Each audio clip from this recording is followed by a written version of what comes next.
you're a test run for it. Bam, we're live. Brilliant. Just like that. Good to see you. Good morning. Brilliant to see you. How are you? I'm awesome. Your name popped in my phone in text messages from I think is a mutual friend now, Dale King, over at Portsmouth CrossFit. Correct. Yeah, Portsmouth is an extraordinary story, not only as a recovery community, but as a touchstone location in the worst of the war on drugs, and most recently, the best of the war on drugs. Oh, meaning because Dale's like he's doing it. He's doing it, but he happened to hail from the one town that's actually getting it right. The one town that is lucky enough to host the most effective broadband treatment program for severe veteran opioid addicts I've ever seen. And I've been writing about the war on drugs for 35 years now. I know. I was kind of tripping on that, how long you've been covering it. To give people some history on you, when I looked over, how many books have you authored? I've written 4. And are there any other Paul? Will you pronounce your last name for me? Is it Solotaroff? Solotaroff. Solotaroff. Solotaroff. Are there any other Paul Solotaroffs? I've never met one or seen one in a phone book anywhere. Yeah, wild. Okay, because I was looking. I'm like, wow, this guy's had an incredible. I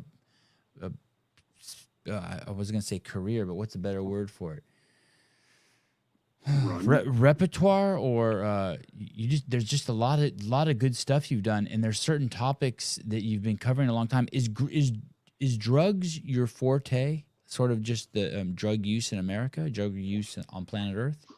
It happens to be the thing that I've covered longest, for sure. I have been writing about, reporting on the war on drugs for 35 years, or as I prefer to call it, the war on the poor, which we've been waging for 50 years, ever since Richard Nixon walked out into the Rose Garden of the White House in June of '73 and launched this woefully misbegotten piece of public policy called the war on drugs.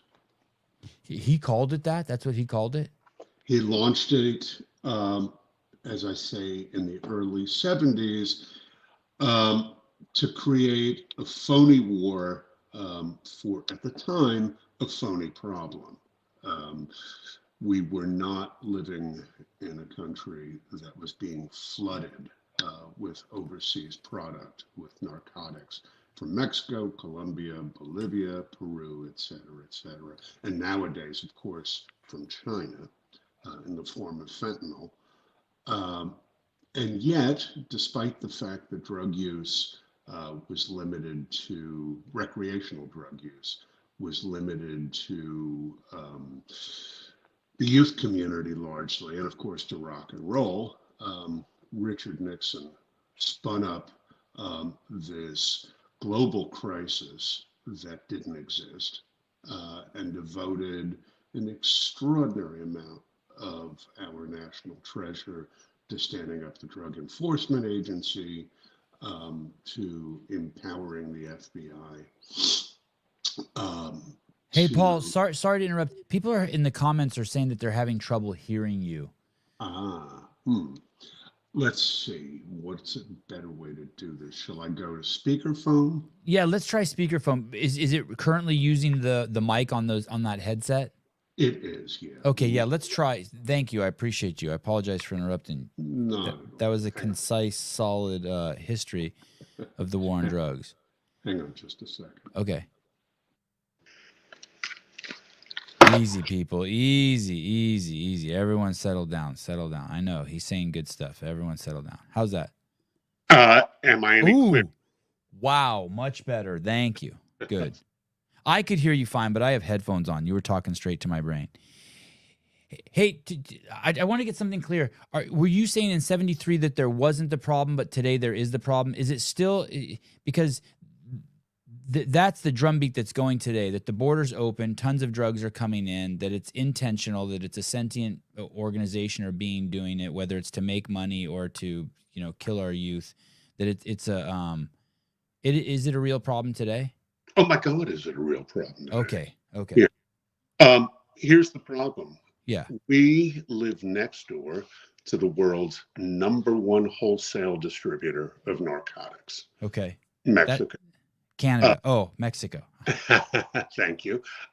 The flip side of that is that we are far and away the world's #1 consumer of narcotics. And so you have a relationship between buyer and seller that is unbreakable, that is impossible to interdict in any meaningful way, because we share an 1,100-mile border with enormous gaps, not just above ground, but below ground. So I've written extensively about El Chapo and his genius as a man with a second-grade education who didn't learn to read and write until he was an adult, by which time he was already a billionaire. And Chapo's great brainstorm was he had two. He had an extraordinary eye for patterns.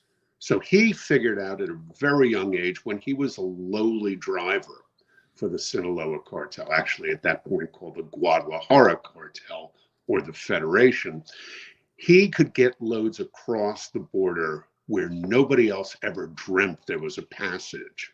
And so he very quickly rose to power as a logistics guy, and a ruthless logistics guy. Chapo has killed tens and tens of thousands of people, but back then he was doing the shooting himself. He had no problem walking up to somebody, putting his tool to their forehead and pulling the trigger. Utterly ruthless. In any event, it was Chapo who built the world's first great narco super tunnel. And since he hired a Mexican architect to do that in the early 90s, and he did so he wouldn't have to pay what's called plaza, or a tax, to the cartel running Tijuana, which is the world's biggest land point of entry between two countries. What's that called again? That largest land opening? Point of entry. PO. Okay. It is the San Isidro port of entry. It's actually two ports, about 5 miles apart, if my geography is right, in San Diego. And what Chapo did, rather than pay the guys who ran Tijuana, which was and remains the most lucrative drug checkpoint on the planet, he decided to dig a tunnel underneath them. And for years was funneling first weed, then cocaine, then heroin, and then fentanyl under the points of entry in California, Arizona, New Mexico, and Texas. There were ended up being 4 major tunnels? Oh no, there were dozens. We have no idea how many there are. It's done so brilliantly. These are tunnels dug by hand through soft, loamy dirt, that he and his engineers somehow figured out a way not only to buttress, but to send light and HVAC systems through. So each tunnel will have a rail. And on that rail, that essentially train rail, his guys will push these big carts full of product from one warehouse on the Mexican side of the San Isidro point of entry to a warehouse on the San Diego side of the point of entry, except it's not just one warehouse and it's not just one tunnel, it's dozens. And as soon as the DEA or its tunnel crew, yep, a separate standalone federal agency, a bunch of cops whose only job is to find and take down or seal up these narco tunnels as soon as they find one and pour concrete into it.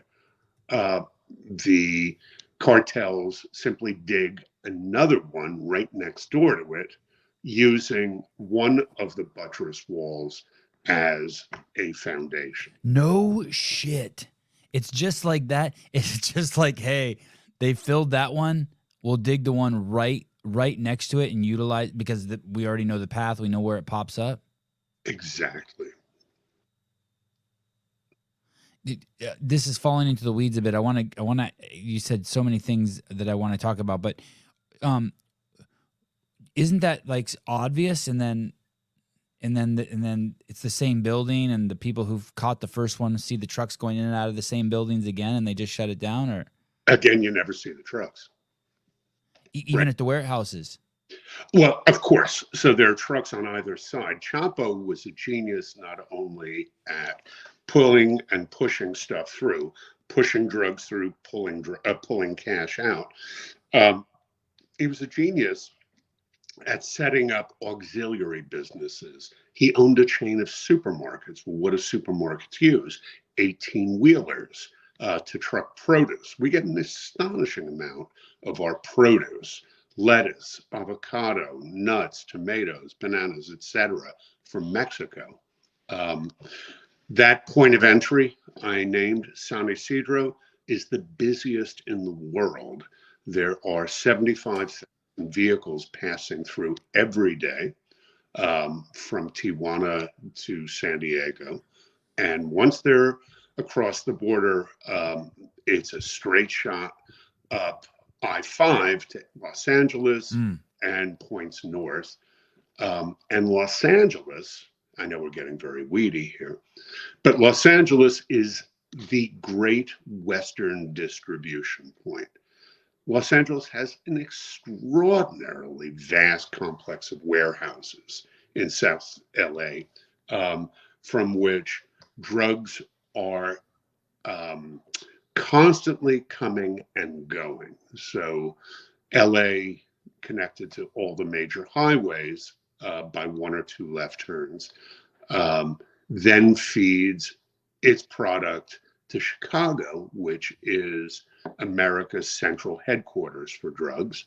And once it's in Chicago, Chicago is 2.5 hours from New York, from just about anywhere in the country, and also is completely networked by superhighways.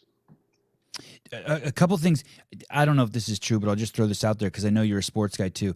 I heard that Wayne Gretzky's genius, I probably read it in some pop psychology book somewhere, was the fact that he could see patterns. So that basically he would see something happening a minute, the guy's doing something with the puck that he's seen his whole life, and so he would go skate somewhere that no one else was because he knew that 82% of the time the puck ends up back over here. He gets it. He scores. So I think... I used to say of Gretzky that he could see 2 seconds into the future. Okay. So it wasn't that he knew where the puck was going to be. He knew where the puck would be 2 seconds from the time he had it on his stick or the time it was on someone else's stick. And Gretzky, like Steve Nash, it's funny with these Canadians, how do they see into the future? Was able to read plays that hadn't happened yet. Jordan, same way. Could read plays. Steph the same way. Steph Curry can see a play's end before it's begun. So we got that with El Chapo. Another just quick connection. This is just pointless what I'm saying, except I fancy it. You said that he was a logistics genius. I don't remember who it was. I don't remember if it was Darwin's parents or someone, but someone who has made teacups figured out that they could put the teacups on a boat. Do you know the story I'm talking about? And and take the teacups down the boat and sell them to the villages along the maybe it was the Thames. And that's how they eventually got to the Queen. And when the Queen started using those teacups, that business fucking exploded. But it was a logistics problem that person solved, and it was a teacup maker. God, I wish I could. Maybe someone in the comments will. So I'm seeing these like these stories, right? Once again these patterns of these and then ballsy, right? God, yeah. One of the things that they say about paratroopers, serial killers, and narco traffickers is that they lack a brain chemical called MAO. MAO is the fear neurotransmitter. And there are people with panic disorder who have way too much of it, or they have generalized anxiety disorder, or they have OCD. And then there are the people with little or none of it. And those are the people to be really scared of because they don't fear consequences. David Weed, I met El Chapo in the Isle of de Margarita in 1996. Wow. Glad you're still on this side of the grass to tell us that. Hey, I wonder if you know that the second they tell you about one of the tunnels, your odds of living the next 10 years goes down by like 12% or some shit like that. You know what I mean? Because like so much worse than that. So who digs the tunnels? Chapo essentially kidnaps peasants. He doesn't kidnap them. They don't know they've been kidnapped yet. Right. They'll find out on the other end.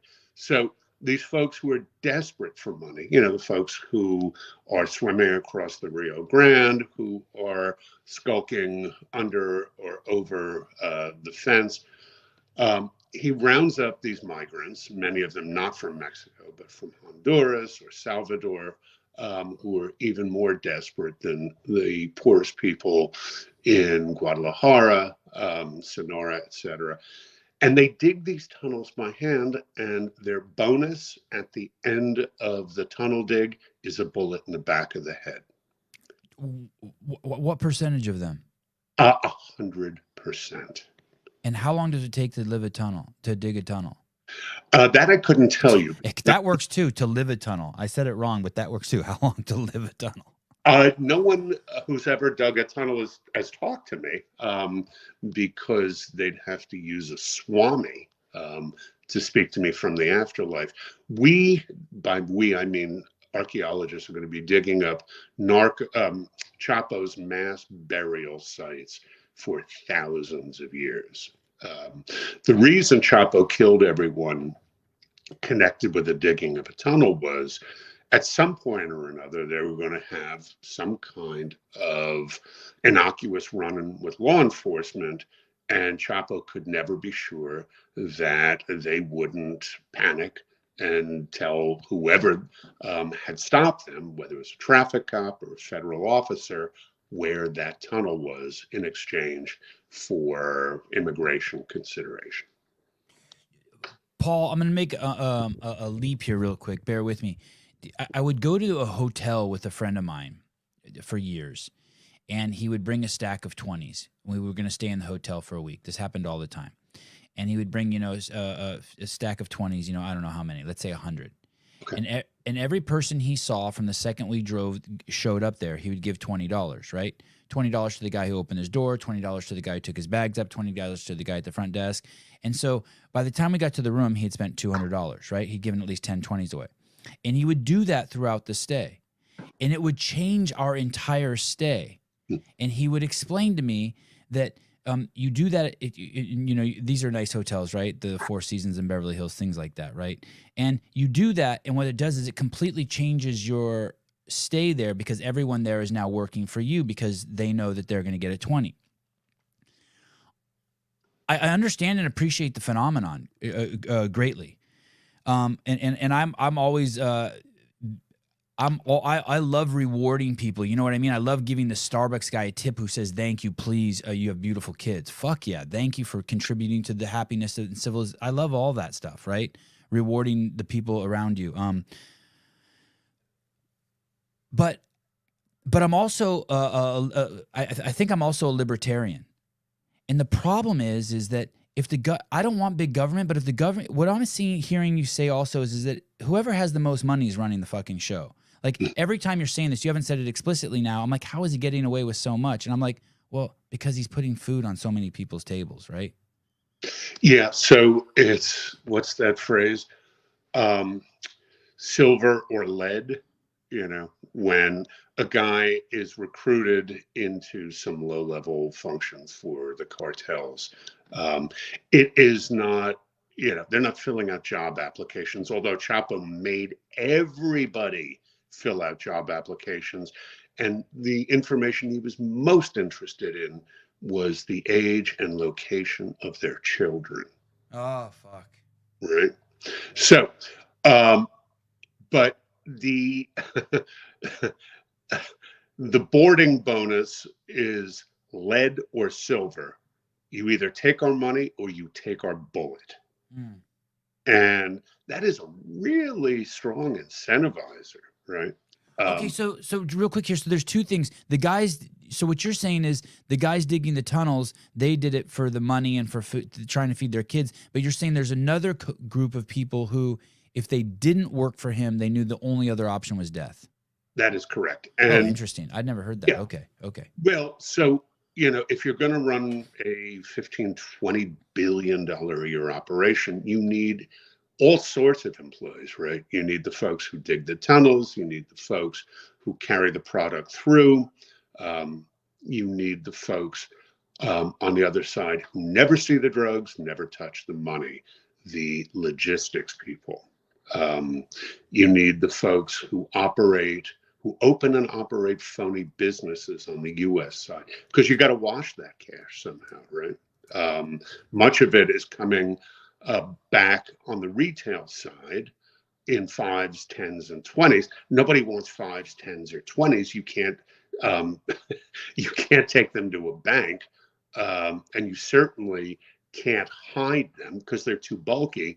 So what comes across finally is $100 bills. And one of the agents I have written a lot about, I won't name him here, did a raid on one of Chapo's houses, and I'm going to get the town wrong. I think it was Monterey, where they went in looking for bodies. They thought because people were going in and not coming out of this particular dwelling, that it was a kill site. And they found no bodies. They brought the dogs in, no trace, no scent. They couldn't even find weapons. And then finally, somebody has the idea to open up the living room wall, just for giggles. And what do they find? They find that the entire house, 2-story house, is insulated with $100 bills in vacuum-sealed bags. Wow. The insulation in that house was $26 million of U.S. currency in hundreds. And I know your next question, where does all that money go once it's seized? Yeah. So it goes to the U.S. Treasury with I think it's a 10% kick out to the local law enforcement agency who recovered the money. So you ask why it's impossible to win the war on drugs or make any progress. Well, we have now built a $100 billion a year industry called the prison industrial complex. We have 2.2 million folks sitting in state, federal, and county prisons in America. That's 1,000% more than we had when the war on drugs kicked off. And last numbers I saw, 2/3 of the folks in all of our prisons combined have substance abuse issues. It's why they're there. So if we had elected to treat those folks instead, which is vastly more effective as a crime deterrent, we would have 1/3 of the population in prison, and those folks would be out working in the community as taxpayers, not tax burdens. But I digress. And that's why and I was curious what your opinion, some of your opinions were on them, on the situation. So you're basically saying 1 out of every 150 people in the United States is locked up behind bars, right? Correct. And in certain communities, challenged communities, communities of color, the number is vastly higher. So the prison population in America, God, it's been a while since I looked at these. But that's not because of their skin color. No. It's And unfortunately, because it's said like that, it feels like the vast majority of the United States thinks that. Yeah. So, which it really, I have to tell you, it's kind of scares me at the IQ of the people around me. well, we get warnings of that or reminders of that every 4 years during our national elections. So there is a grossly disproportionate number of people of color in prison, but they're in prison not because they're inherently more criminal, by no stretch of the imagination. They're in prison because they're poor and because their communities are saturated by external sources with drugs. Used to be the Italian mob in the 40s and 50s, New York. And then, of course, it was, Colombian mobs, Dominican mobs, et cetera, et cetera.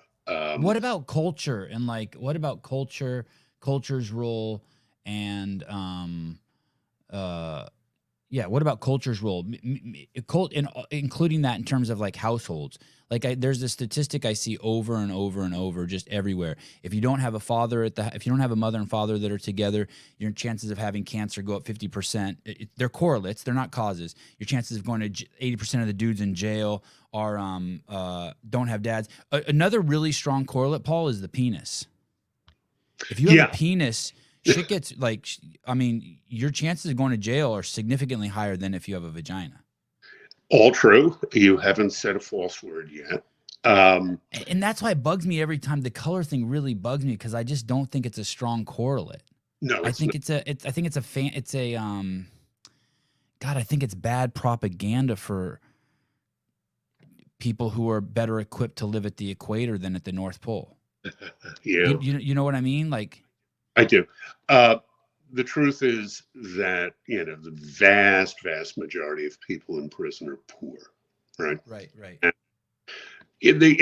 I'm not a criminologist. Sometimes I play one on TV in these series that get spun off from my stories in Rolling Stone. But, the things you said are right. If there's not a father around, if there is economic trauma, because it is an enormously traumatizing thing to be poor in America, right? You are surrounded on all sides by images of luxury, by images of acquisition. And here you are with barely enough to eat, if that,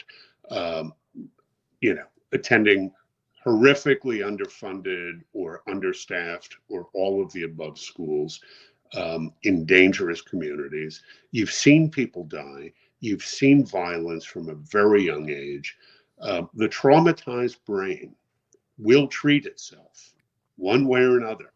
And, the greatest folly of the war on drugs is that we are trying to eradicate the ways people dose themselves for pain and fear without doing anything about the pain and fear that people live in. Right. All of the drugs, whatever it is, right? It's a coping mechanism. Yeah.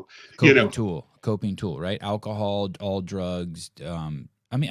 Almost natural, synthetic. You're right. So we've been doing this, since we pushed the rock aside in the cave and walked outside for the first time. It was an inherently terrifying thing to be alive, in prehistoric sub-Saharan Africa. And it's, for a lot of us, terrifying to be alive right now. One of the things that has changed so much, though, in the 30-odd years I've been covering the war on drugs is you could not get yourself dead by smoking a joint or huffing a line of cocaine back in the days when we were all doing that, when we were all playing, when we were all experimenting, when we were all running around on Thursday, Friday, Saturday nights, obsessed with getting ourselves laid.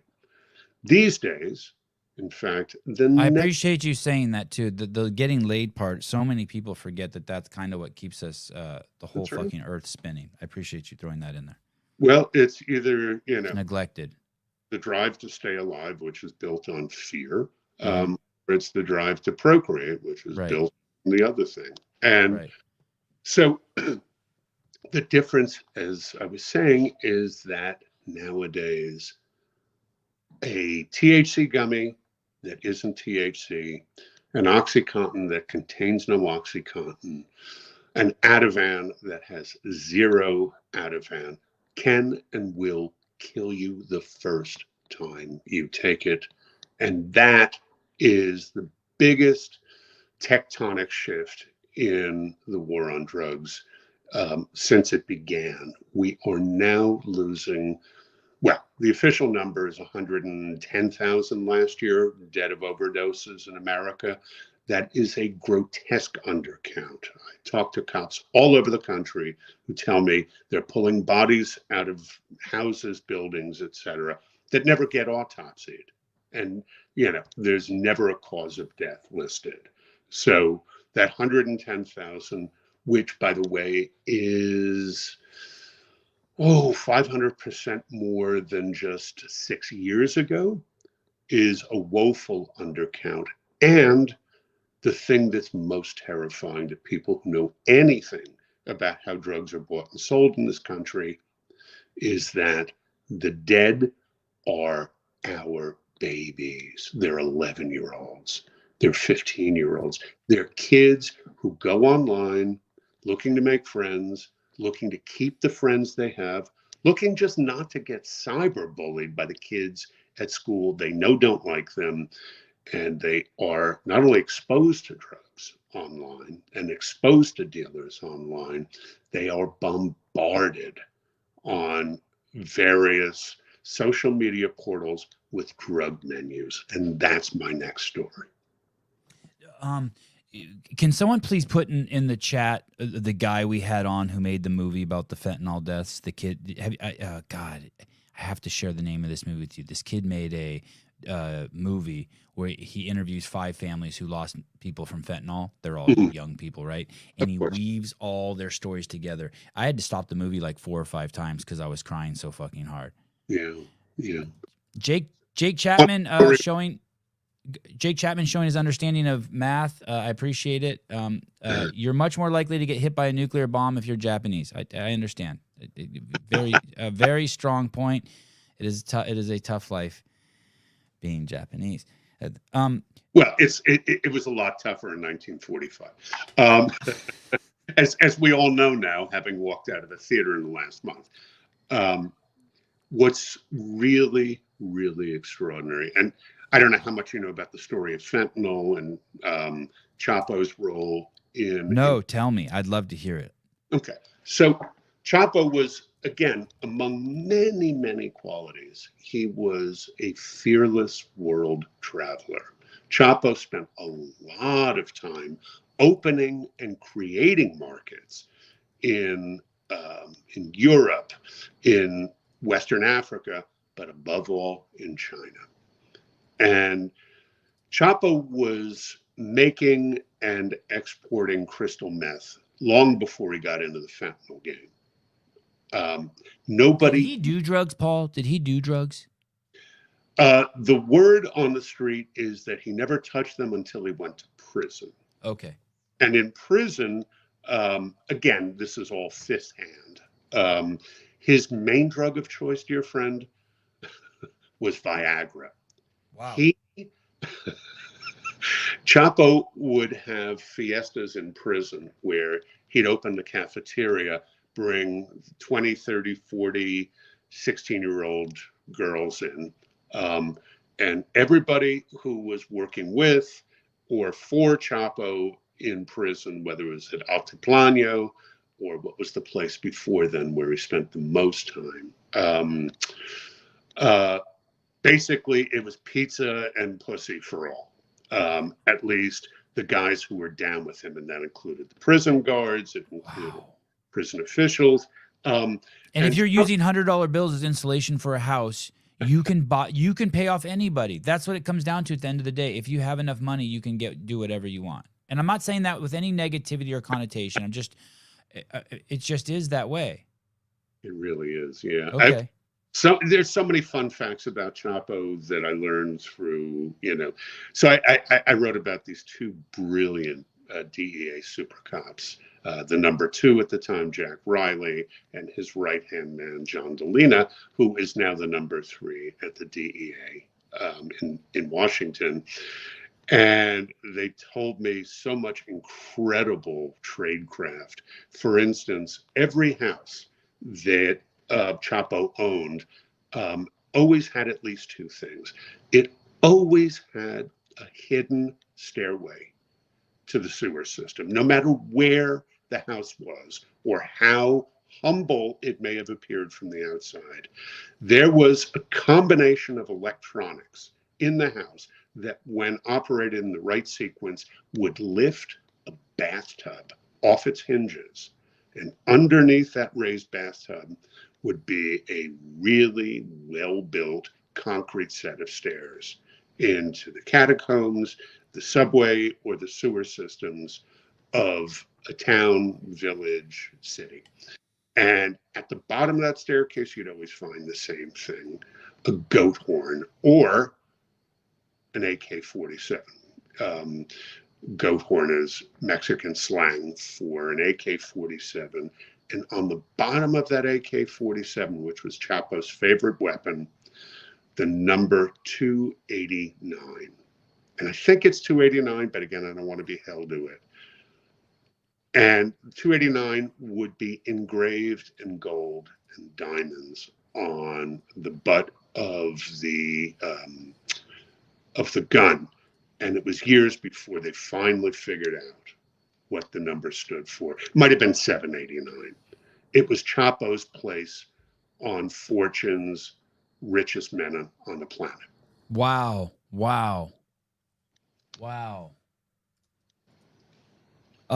Forbes El Chapo. Yeah, look up that number. And yeah, he's in there. Joaquin Guzman Lorea, that's him? That's him. He had a bunch of names. Hey, is this guy still alive? Oh, yeah. You wouldn't want his life. He is going to spend the rest of his days in a windowless cell at the impenetrable Florence ADX, the world's most secure super prison in eastern Colorado. It is a horrible place to spend a single day if you're on the wrong side of the door. I can't imagine it's much fun for the folks who work there either. But it is in the middle of nowhere, and you have no access to visitors. You have no access to entertainment. You get books.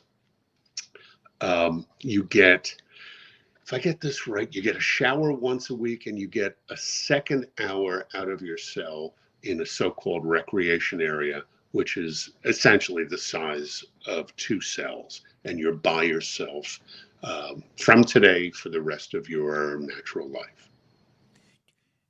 There was a guy named Otto.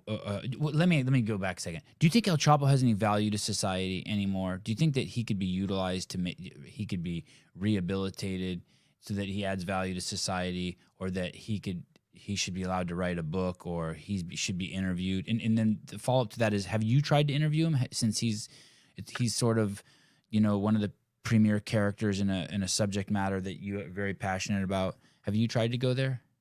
Well, I certainly sat with him in a courtroom enough. Okay. When he was tried and finally sentenced in a U.S. court, Supreme Court in Brooklyn, New York, I was there every day. A couple of days I actually sat next to his wife at the time, who is now herself doing life in prison as a co-conspirator. And Chapo was 15 feet away. But no, Chapo has never spoken to a U.S. journalist unless you want to get really jiggy with the term journalist and call Sean Penn a journalist. He Right. did Chapo famously.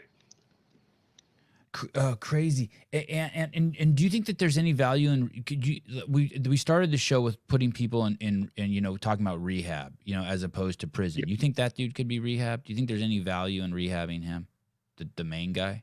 Well, what are you rehabbing him from, right? Right. He's Good question. He's a guy who was killed. We'll never know, right? Right. We'll never charge him with those crimes because there's no way to prove any of them. And oh, by the way, he's doing, a quadzillion years in consecutive sentence bids for his narco trafficking crimes, the kingpin crimes. He must have some value, like he can tell us how to stop this in the future, or maybe, what he right? can do is tell us where he buried that $15 billion so we can begin to recover some. Is that true? Tell me about that. There's $15 billion buried? That's the guess. So Chapo not only owns supermarkets, he owns banks, enormous amounts of property in Mexico and abroad. And of course, we don't know where any of it is. I am sure that the United States attorney in the Southern District negotiated fiercely with him, or attempted to negotiate fiercely with him to lessen the severity, the location, the terms of his sentence with him in exchange for revealing where his assets were. And he didn't give up anything. As far as I know, Chapo's the only guy who never flipped on anybody, because who's he going to flip on? You only flip up, you don't flip down. Has he been replaced? Oh, yeah. So none of this is funny. It's all horrific. It's all just saturated in blood.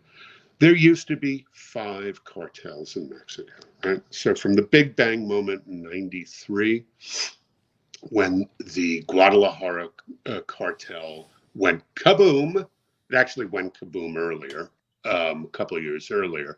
But in any case, since the one monstrosity, the Guadalajara cartel, what we call the Federation, broke up when we arrested the leader, El Padrino, since it broke up into 5, we have been waging this disastrous war against those 5 entities, Sinaloa, Gulf, Juarez, Tijuana, and we successfully cut off the head of the snake. We successfully arrested and or killed the cartel bosses, their underbosses, and their plaza lieutenants.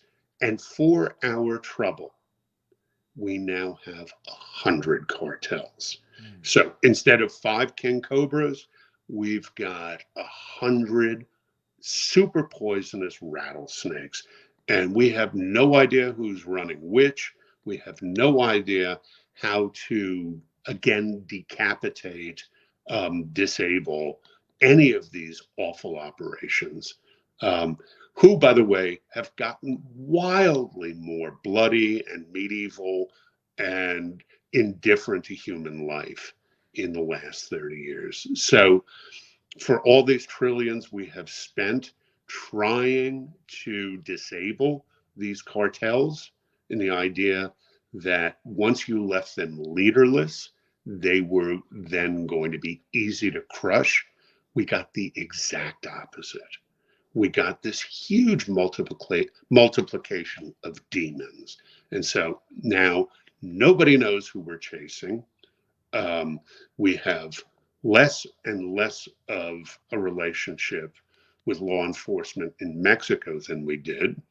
And the folks that we have hired to be super cops have all retired. The great undercovers are gone.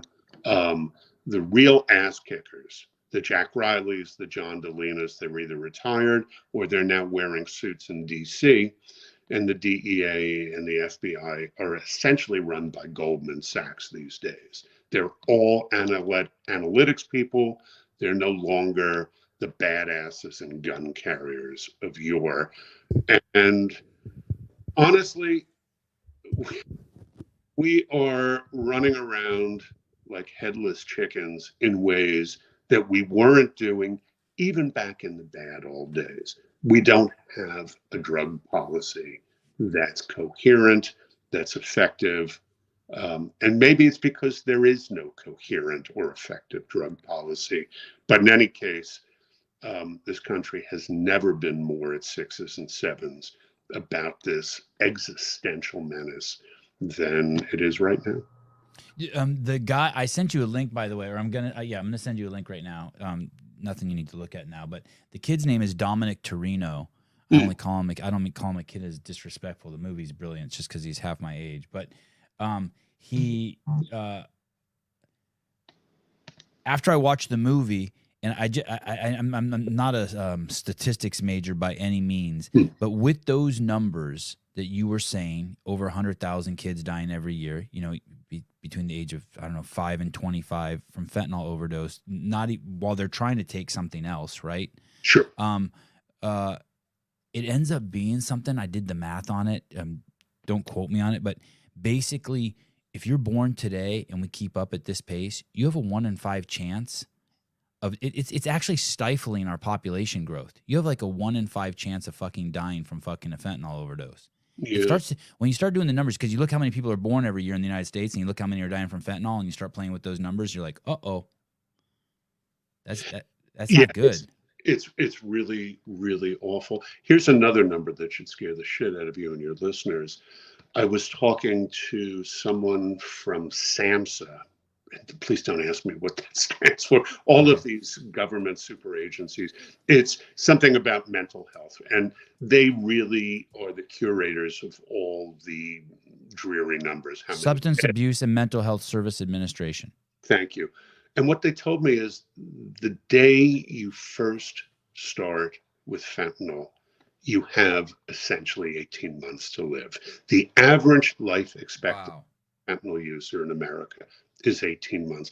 Moreover, by the end of that first week or month or whatever of habituation, you are knowingly or otherwise seeking out your headstone, meaning you're looking for that high that will replicate your first high, but because you built up such chemical dependence, it now takes so much more. And essentially what you're looking for by the time, you're one of the walking dead on our streets, is you're looking for what they call the hot shot, the shot that takes you out. And you'll never know you died. You'll never feel it coming. You'll just be higher than you ever were. And then you will be never were. I was born and raised in the Bay Area. And I don't know a single person who's died of HIV. And yet in the last 18 months, less than 1 degree of separation away from me or less, I know 5 people who've died from fentanyl overdose, all young, all under 30. Yeah. None of them, just like you said, none of them doing fentanyl. None of them were doing fentanyl. I mean, they did fentanyl, but they weren't, they were trying to do something else. Yeah. Of course. I got in an argument with one of my Rolling Stone editors at a Christmas party. Good. I like you more for that already right now. She was furious at me because I just published this story called We Hunt Killers, about a group of top secret federal agents in San Diego. This unit has been disbanded because it was so fucking good at its job. That's what we do in America. We take a bunch of super agents, we put them together, or they find each other, right? It's much more often how it happens. These 6 brilliant cops in San Diego whose only job was to hunt, catch, and if need be, kill cartel assassins on the streets of San Diego. Los Angeles, Phoenix, and Tucson, and they caught 300 of those motherfuckers in a span of less than 10 years. 300 stone cold killers. And as I said, they took those guys and broke them up as soon as they got so good at their job that they should have basically opened their own academy and taught a bunch of other border feds how to do exactly what they did. In any event, I can't remember. Oh, yes. So why'd she get angry? Story.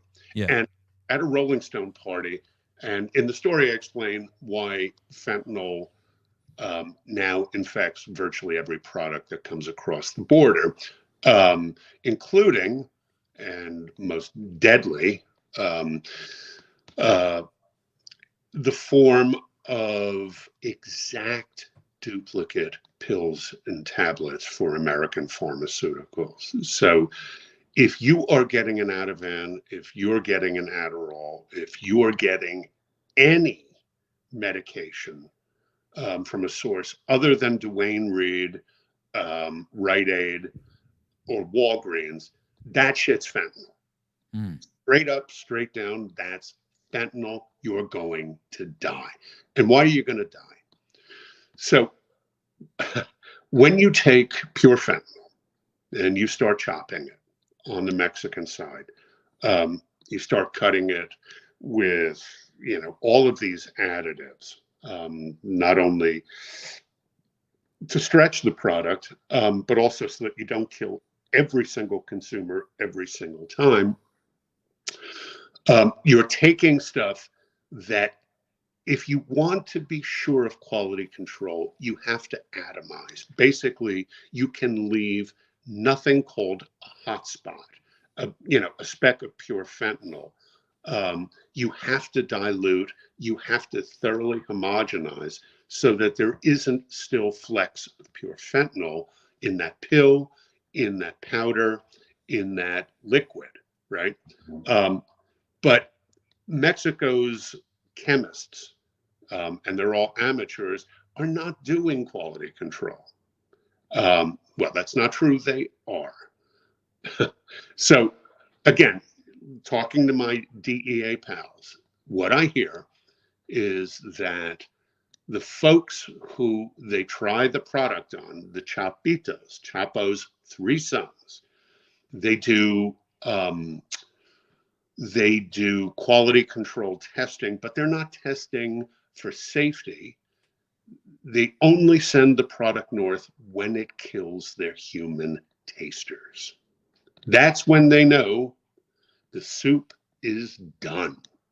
Ship that bad boy out the door. Wait a second, Paul. You're telling me that they'll make it while they're it's like if my wife's making cookies and she's having me taste them, they make these drugs, and then when someone dies, they know it's done? That's correct. Why would I don't understand why they would do that. Aren't they in the business? Wouldn't they want to keep their people, the consumer, alive? In any other form of commerce, yes, 100%. But in the world of addicts, the dose that kills the kid in the midst of your circle is the dose that everyone is running top speed to grab. Damn. Why? Because a month, a year into your addiction, the dose you started out with is just a fraction of what you're taking now to stay high. You'll never get as high as you were that first time, but man, do you build up dependence to morphine derivatives fast. It's why OxyContin was originally compounded as 5 and 10 milligram tablets. And within a couple of years, the Sackler family was pumping out 160.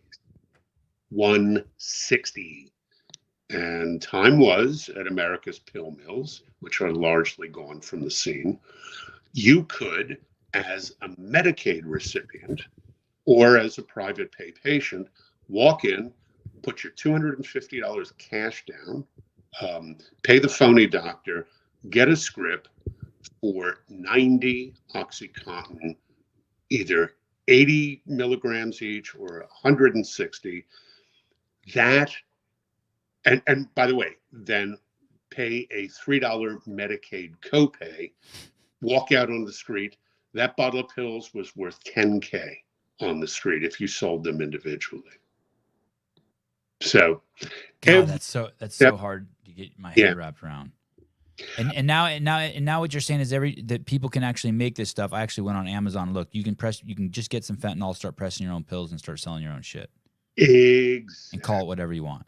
And there are people getting FedExes from China, envelope mailers that contain 5-6 ounces. Well, 5-6 ounces of fentanyl, that's a lot of heroin, fake heroin you're putting on the street. And yes, you're absolutely right.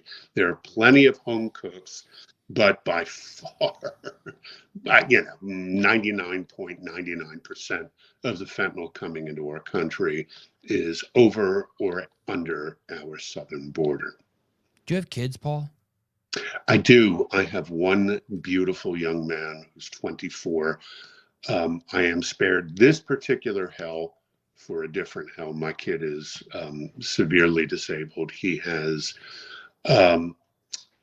Fragile X and autism and is largely nonverbal. So this is one fear I don't walk around with or lie awake with at 3 a.m. I have a whole different set of concerns about my young man who will outlive me and who will nonetheless need cradle to grave care. Let's talk about something a little more upbeat, if that's okay. Because please. It bears very closely on this. So we began by talking about Portsmouth, Ohio, and its historical importance and conversation of war on drugs. The Sackler family, we all know who the Sacklers are, yes? The OxyContin people, right? The OxyContin people, arguably the most lethal, the most, what do we call the Sacklers without getting sued? Yes, they invented OxyContin. They persuaded the Food and Drug Administration that an end-of-life narcotic that was only supposed to ever be used in an operating room or under hospice conditions was in fact safe for everyday Americans to use to treat minor aches and pains. That's the extraordinary sales job they did on the FDA in the mid-1990s. And in 1997, I believe, 96, 97, OxyContin was approved. It wasn't just approved, it was raved up by the American Medical Association to all of its practitioners as their moral duty to prescribe to people suffering from what was called the fourth indicator, which was pain. It was their moral duty to treat pain, however it presented, and to prescribe end-of-life drugs that were, per the Sackler family, not addictive, were safe to use every day. And you want to know who paved the road for fentanyl? It was the Sackler family. And not a single member of that family has ever faced criminal prosecution, will ever pay out $1 of their own money, will ever be forced to live in hiding or shame. Far from it. The Sackler name is on hospital wings, is on galleries, is on the door of museums in every city in America. That family is the Caesars of America. And they did their original mass distribution of OxyContin in Southeast Ohio. Why there?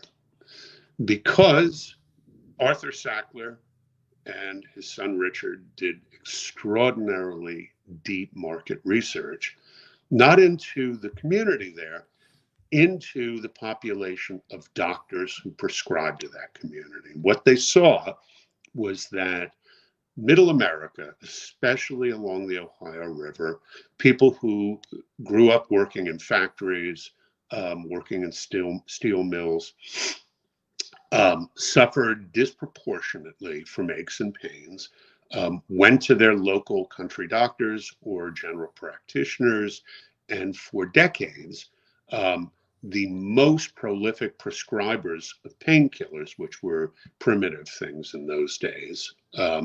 I don't remember the names of them. Percocet came along before, but codeine, basically codeine derivatives, were being prescribed at really prolific rates in Appalachia. And so that's where the Sacklers sent their beautiful or handsome young drug reps to all those country doctors and small town general practitioners and said, look, these will treat the folks that come into your office every week or once a month much better than the stuff you're prescribing now, and they're safe. And so in 1997, 98, no sooner had the FDA approved of this demon drug than there was America's first pill mill directly across the river from Portsmouth, Ohio. Within 5 years, there were 15 pill mills serving the Portsmouth community, a town of 19,000. Damn. 27 million pills written a year, or some such number, from 97 until the DEA ran herd on all those pill mills towards the end of the aughts. But there was like a 15-year run. I think it was 2012 when the last pill mill fell in southern Ohio. But sorry, Paul, can you tell me exactly what a pill? I know I can picture in my head pill mills, a place where they just make shitloads of pills. But how is that happening? So there's not oversight on it. You can just make it's legal drug making. No, so nobody's making the pills. The pills are being manufactured by the Purdue Pharma, right? This unheard of drug company that got very rich off a distribution deal for Valium in the late 60s, early 70s, which then introduced the most powerful narcotic at the time, something called MS-Contin, which was the father of OxyContin. MS-Contin was oxycodone plus. So it was oxycodone plus Tylenol or aspirin, I can't remember which. The difference in OxyContin is it's straight oxycodone. It is the pure drug itself. It is essentially pure heroin. So a pill mill, what is a pill mill? It is a place that may look like a doctor's office, oftentimes, but the machines, the diagnostic machines, aren't plugged in. It's a place where patients spend an average of 3 minutes with a physician. First time, the last time they see them, no matter what. It's you walk in, you get $250 US currency, you slap it down on that physician's desk. He or she writes you a prescription without doing an MRI, without doing an X-ray, without calculating your level of pain. You tell them back, leg, ankle, and you walk out of there with a refillable supply, refillable prescription for 90 of whatever your poison is, whether it's Oxy 40s, 80s, 160s. They don't make 160s anymore, but they did. So I go to college for 8 years to become a physician, do 4 years as residency or some shit, and the next thing I know, all I am is a drug pusher for pharma. If you're a rogue doctor who has lost his license in the state you were practicing, but whose license is somehow still seen as valid by the state of Ohio, if you still have a DEA account, if you're still able to write prescriptions You can make $1 million a year sitting at a desk and simply writing scripts. And that's what pill mills were. They were Damn. these strip mall storefronts where you would see lines of out of state cars parked at 6 in the morning, waiting for the door to open at 10 a. And there'd be fights in the parking lot, and there'd be people throwing up in the parking lot. And the poor bastards who owned stores next door to the pill mill would be run out of business or would run for their lives from these zombies who were sitting on Real zombies. I've seen them. The whole city of Portland was taken over by zombies. 100% downtown LA, LA, yep. The legions of the undead. Kensington, Philadelphia. Oh, Kensington, Philadelphia. Oh, yeah. Yeah. Do you know, I just saw a friend of mine, Tommy G, did a video he hung out in Kensington. And soon as he gets there, he's like, maybe we'll see someone shooting up. Not only within 3 seconds does he see someone shooting up, but someone else has to come over and Narcan them. And it's just in the middle. It's just on the street, and there's cop. No one cares. Nothing you can do.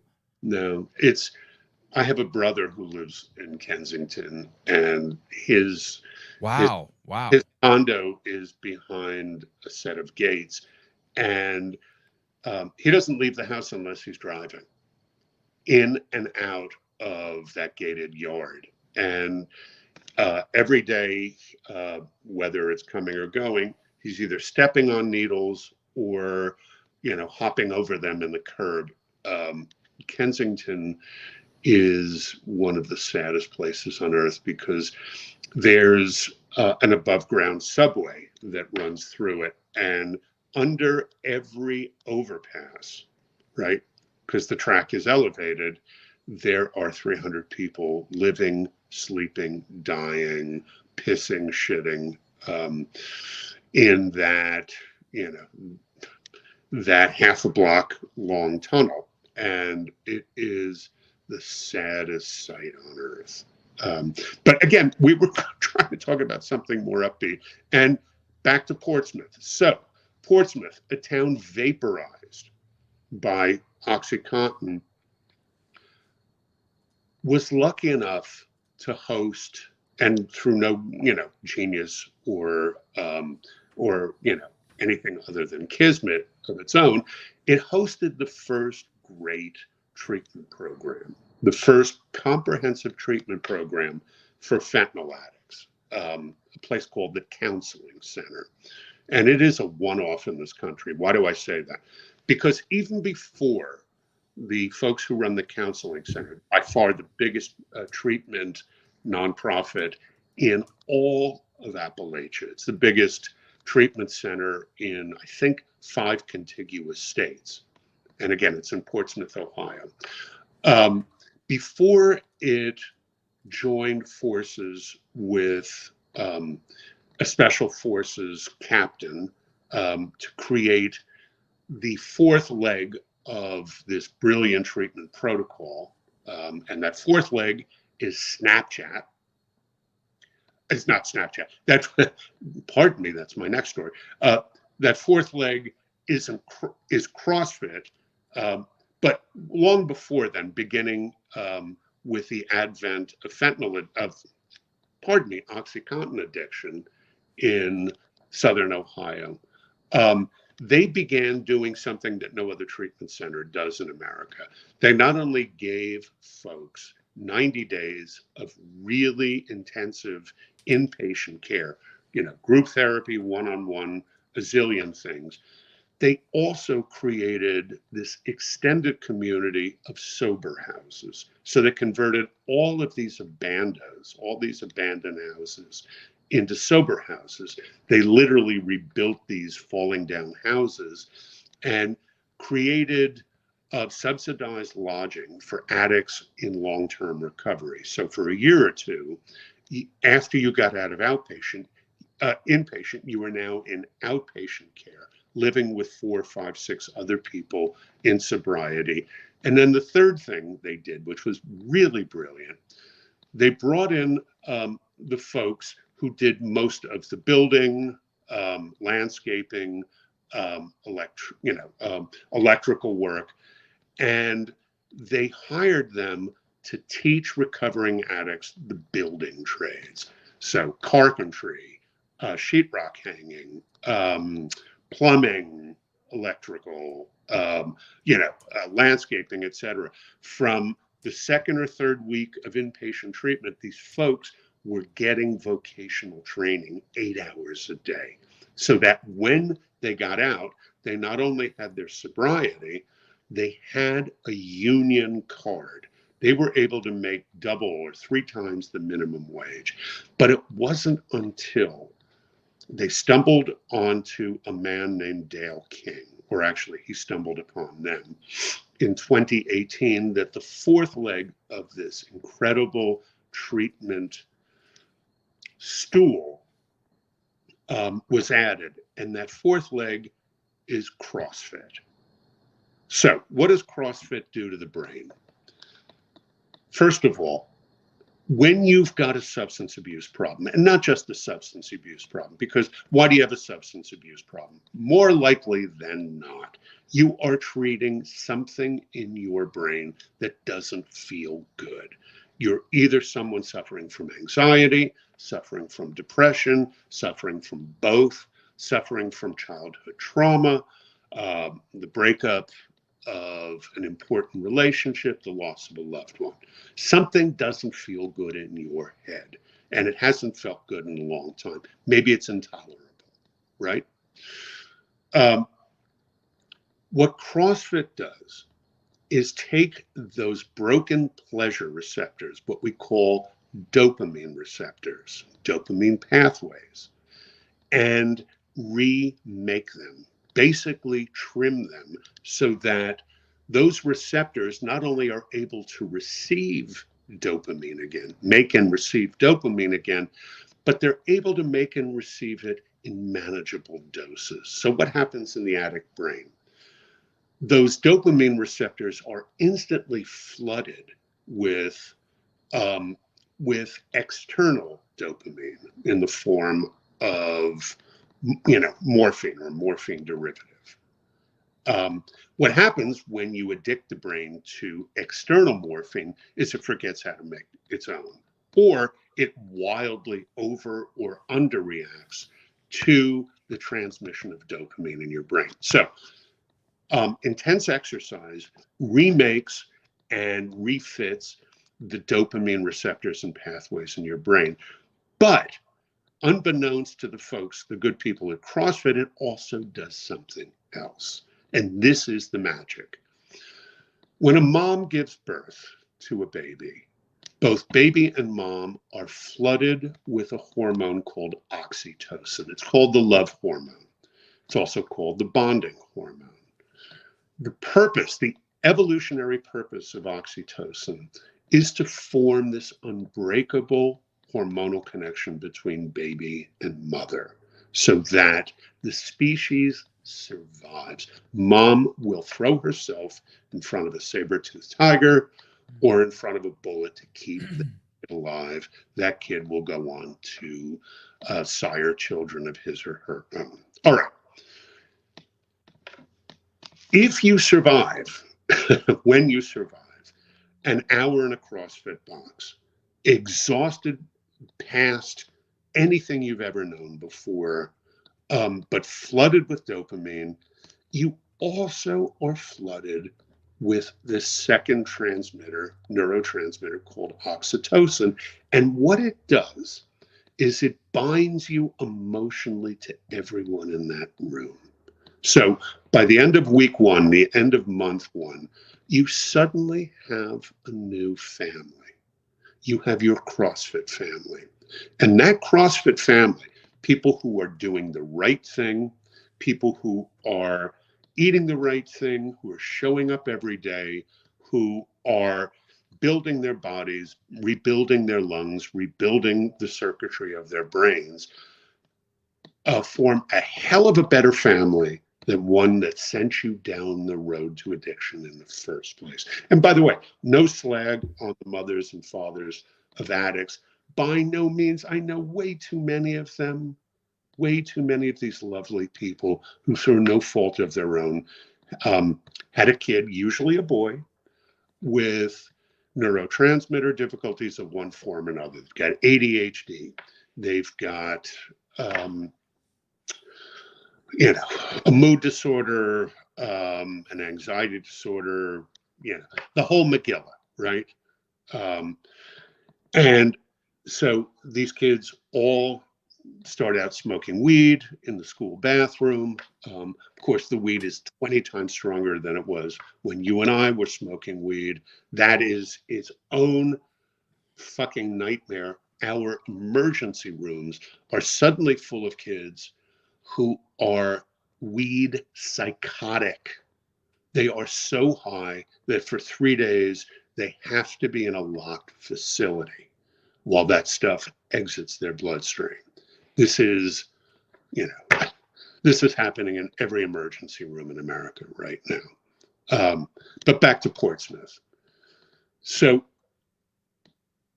from 2018 forward, addicts who come in off the street are being offered and strongly encouraged to take part in an exercise program with Dale King, a two-tour veteran of the Sunni Triangle in Iraq, a man under fire, a man whose base was blown up by a suicide bomber within weeks of his arriving in northern Iraq in 2004.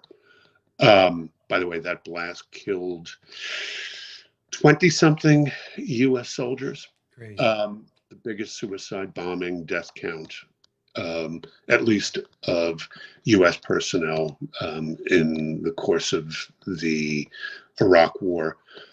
He came home after 10 years gone from Portsmouth, came back to his hometown late 2007, and immediately realized he was safer in northern Iraq than he was in southern Ohio. And no hyperbole there, no hyperbole. None whatsoever, because Portsmouth was just this movie set from The Walking Dead. Particularly downtown, this once thriving honky-tonk of bars, restaurants, nightclubs, antique stores, frozen yogurt shops. All that shit was gone. It was boarded buildings and junkies, 20 or 30 of them living in the basement, shooting up, shitting, fucking dying together. Do junkies fuck? Do junkies fuck?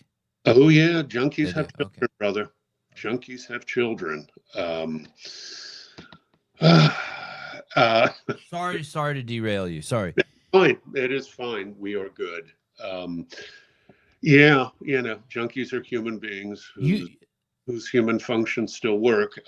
Not so much their neofrontal cortex, the executive function of the brain, but everything else, yes. The part that has you put a condom on.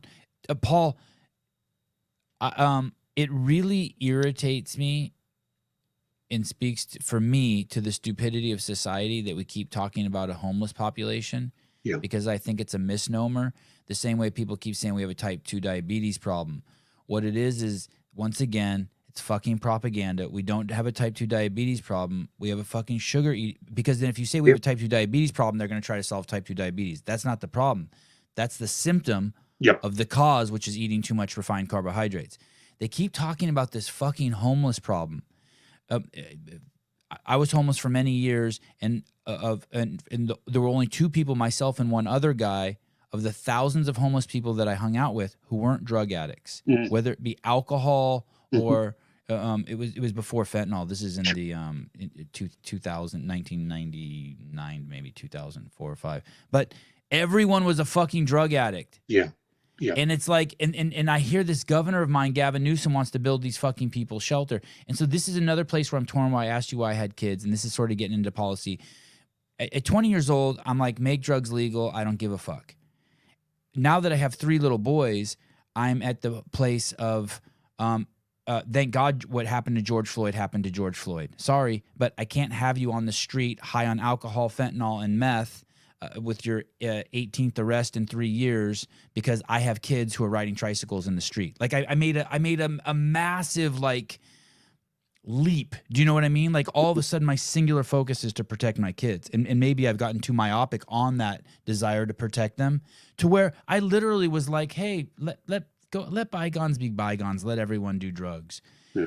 So I know I'm bringing up a lot, but we have a society that's trying to fix a homeless problem that's not a homeless problem, and we have a society that is now tolerant of a place that's not hospitable to kids. Yeah. And so I'm just like, do you have any advices? Is that like, yeah. I mean, I do not let my kids don't go to school and they're not allowed screen time. Like they're not going to get a cell phone until like they escape from it's not the El Chapo jail, but it's the Sevan Podcast jail. I completely understand your wish to throw a coat over those kids. It's a really, really psycho world. And by psycho, I mean, the world online. Look. Yeah, you can hide from it. You nailed it. It's the world online. If I can protect them from that as long as possible, all the kids I know, whenever I see a kid and I'm like, hey, man, you seem really well put together. And I start digging, a couple things. Yes, they have both parents at home, but they're the kids whose parents didn't give them a cell phone until they were 15 or older, it seems like. Yeah. There are a lot of things we shouldn't allow kids to do until 15. One of them being playing football. I'm the guy who broke the NFL concussion scandal 15, 16 years ago. And I agree with that too.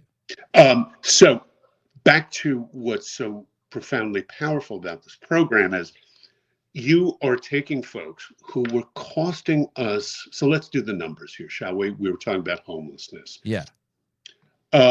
It costs in the state of Ohio well in excess of $45,000 a year to incarcerate someone in state, county, federal prison. To put them through the counseling center for a year, to treat the root problem of their use, their criminal conduct in support of their use of drugs, costs $31,000. So let's do the numbers. $45,000 a year to put an addict in prison. $31,000 to convert that tax burden into a taxpayer. And it's a one-time expense. Now, I'm not... You mean if it's successful? Uh-oh. Tell you. Portsmouth is a profoundly important story because it works. We have been trying to treat addiction in this country as an industry now for 40 years, right? Rehab business, and it is a business, is roughly 40 years old. What works, and what we now know works, is not just inpatient, not just outpatient, not just vocational. It's everything. You have to surround an addict with the four most desperately needed commodities. One, sobriety. Two, safety in the form of long-term subsidized housing. And, whatever you think is acceptable or affordable, whether it's 6 months or a year of outpatient safe housing before they can purchase or rent their own apartment, et cetera. The third thing, of course, is you have to give them a way to earn a living and support the children that they've left behind with their own parents or in extended foster care. And then the fourth thing, which is CrossFit. So again, CrossFit on its face is intense exercise for an hour a day or 3 times a week. No, CrossFit is family. CrossFit are those people who adopt you, who bring you into their tribe, and who hold on to you, who care about you, care about your sobriety, care about who you're dating, care about what's going on with your kids. They are the people you will keep. The best of us have 2 families, the families we were born into, and then the families we make for ourselves of our own children and the people who are dear to us, our best friends, our keepers, right? That's what CrossFit does. So whether you're an addict or not, whether you're an athlete or not, what we're finding with CrossFit is that working out intensely with a bunch of people, not in competition, but encouraging. I mean, CrossFit gyms are so loud. Everyone's screaming, but they're screaming for you to beat your personal record, right? It's pure support. And so when you complete that year program at the counseling center, you not only have a job that you couldn't have dreamt of getting, whether it's in the building trades or, working on a factory floor somewhere in a senior position. You not only have a safe place to live, because at the end of a year, you are now renting your own place, or you have bought an abandoned building and you and your buddies are turning it into a beautiful house. And so what Portsmouth has done, and by the way, this is not a love story in Portsmouth. There are enormous numbers of people living in that town who hate the fact that their town is now overrun, not with addicts, but with recovered addicts. They hate the fact that people are coming to their city to get well. And once they get well, they stay as builders, as car mechanics. Really? It's a that's the first I've heard of that. It's a destination sobriety place? It has become a magnet. Wow, that's cool. For addicts in Southern Appalachia, from Kentucky, West Virginia, Western Pennsylvania, Northern Ohio, Western Ohio. It is, again, a portal to a life that anybody would want. Part of the problem of being an addict is almost surely you are carrying a felony conviction record because you've stolen from somebody. Yeah. You've hit somebody with a vehicle while impaired. That's the occupation of addicts, thieves. Thievery. Exactly, because you can't possibly make enough, and you're not sober enough, long enough to hold a job. In most cases, there are functioning addicts. It doesn't tend to be a long career or a stable career, but yes, there are functioning addicts. And the tolerance for that career is skyrocketed in California. Thievery. The tolerance for it is just skyrocketed. It's kind of amazing. Yeah, tolerance and maybe acceptance even. Well, I think there's an enormous pushback and sense of futility and outrage. What once seemed like, well, nothing else is working. Why don't we decriminalize petty crime? Yeah, right. That didn't work out. But again, the bigger. How does that? Can I ask you a personal question? How does that work when you say stuff like that and you work at Rolling Stone? Is there a conflict there? That last statement? No, the whole idea of working at Rolling Stone is I get to say whatever the fuck I want as long as I don't get sued for saying it. Okay, well that makes me happy. Yeah, it's a vastly more corporate place than it was 30 years ago when I started. But I'm not censored there. Well, I was censored once, and that was the last time they pulled that shit on me. I spent 2 weeks one-on-one with Donald Trump in 2015. I saw that article. Yeah, they tried to censor that. They did censor that quite effectively. About 10% of what that man said to me wound up in the story. The rest of it was deemed too dangerous, too actionable legally to publish. And so, have you ever talked about that? Yeah, I bitched about it a lot to my friends and my family. But in any event, moving back to Portsmouth, because this is something I am so honored to have written about. For 30 odd years now, I've been writing about the darkness in America.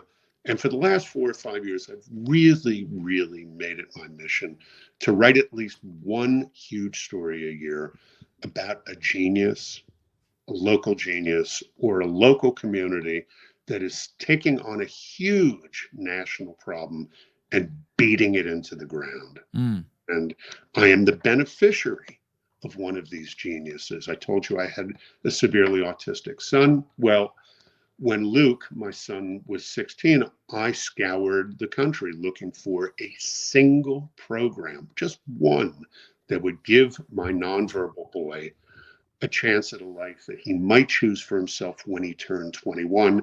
And everything stopped. School stops, therapy stopped, all government funded treatments end at 21 in the state of New York. So I traveled to California, where there was a huge cluster of autism in Silicon Valley. That's a whole separate podcast. Southern Florida to Phoenix. I saw some really impressive programs, but none of them made sense for Luke. And then I found the Shared Living Collaborative in Northeast Massachusetts. It's why I now live in Northeast Massachusetts.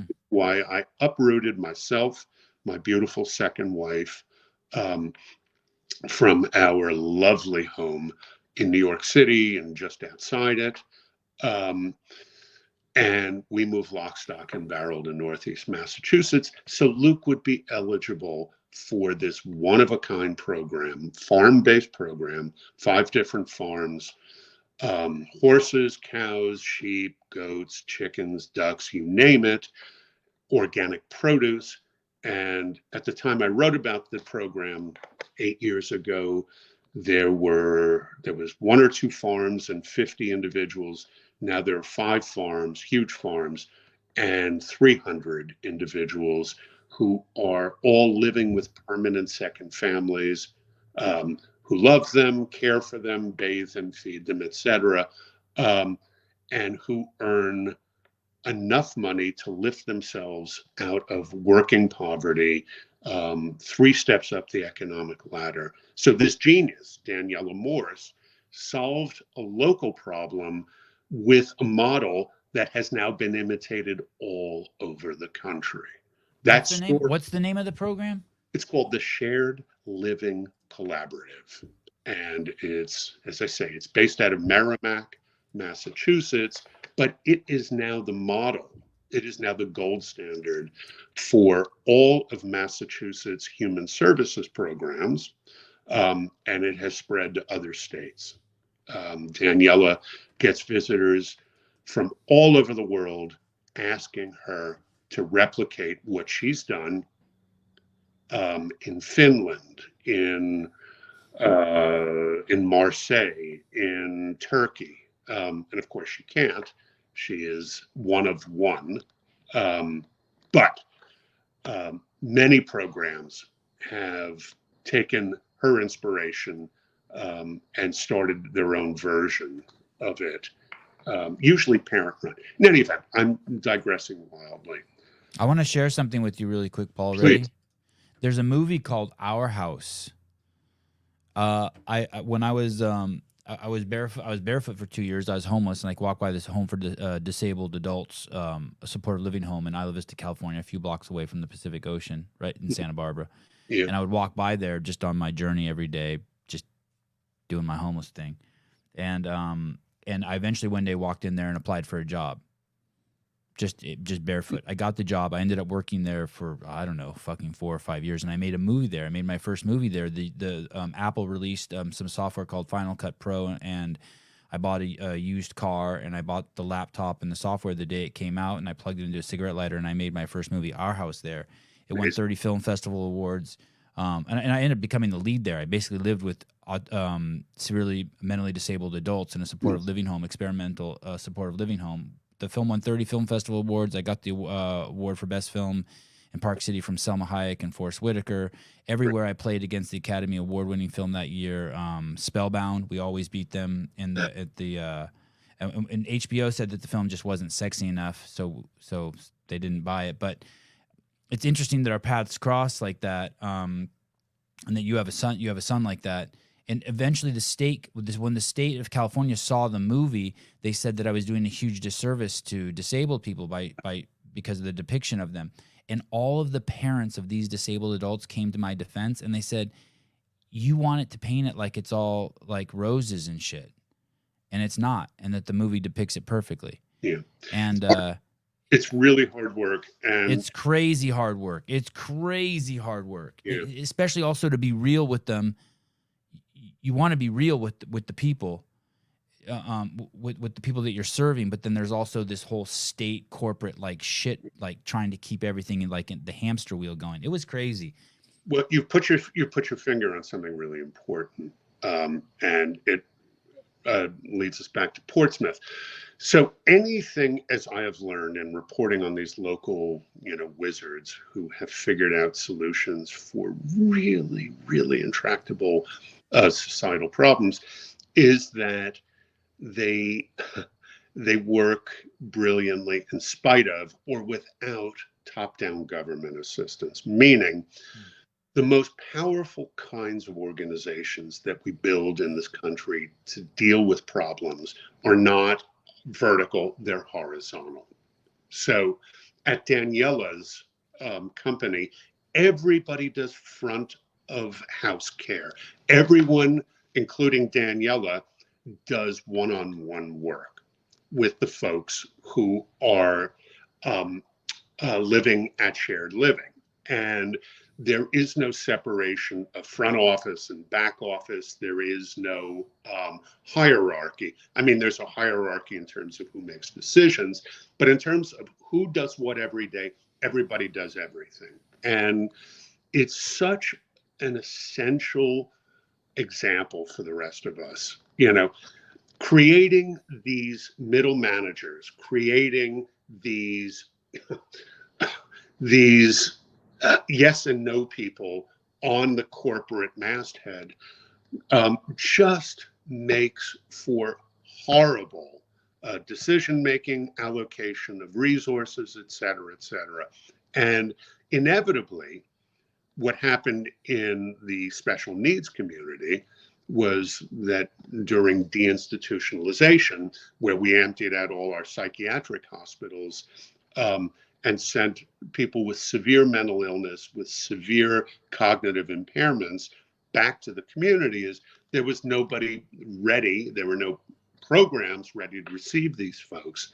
And so we wound up with a massive homeless population of people who were unable to care for themselves. It was an absolute nightmare, born out of good intentions. Back to Ohio, what you have is a program where, again, everyone is customer facing. Everyone is client facing. Nobody is sitting, in a corner office, only doing admin or leadership work. Everybody is intimately involved in the actual business of treatment. And it's such an important lesson for us that we can't create these monolith solutions. They have to be community-based. They have to be neighbor to neighbor, house to house, rather than Washington, flow of money through Cleveland, flow of money down to, it just, look. I have friends who are rich from the rehab space. I know what you're talking about. I have friends who are very rich from the rehab space. Yeah. It's very lucrative right now. It's, what you're saying is that's not the model that's going to work. It's got to be someone like Dale King who moved back to their town, who gives two fucks, who's going to actually, if you want the solution. Exactly. So there has to be community buy-in, right? Mm-hmm. You can't build it and they will come, right? You have to do this from the ground up organically. And so since I published that story last month, Dale and the counseling center, by the way, they're not the same thing. Dale runs a gym, Dale King, and the counseling center is a standalone enterprise with an enormous number of employees and therapeutic sites, et cetera now. But since that story ran in Rolling Stone, they've had reach outs from cities all over not just cities, not just politicians. They've gotten reach outs from judges, magistrates who run drug courts and have lots of opioid settlement money to spend creating their own therapeutic communities. Because what anyone who works with these people comes to understand quickly is you're never going to end the flow of narcotics. It will never happen. in the course of human history, all you can do is treat those people who are susceptible to addiction.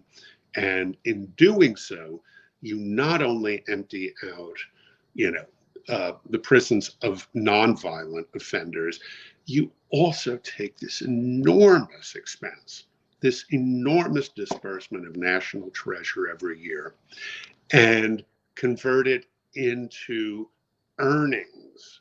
Do you think you Convert still have to capture the people though and force them to do it? Like I always think, well, shit, if I was it addicted to and fentanyl and I was peeing and shitting on the street, like if my kid was on the streets addicted, part of me would want him to get arrested so that he gets off the street and he doesn't have access to the drugs anymore. sure. I know we're not going to solve all the world's problems here, but do you still grab the people? Do you still use the police and force them into rehab, into this?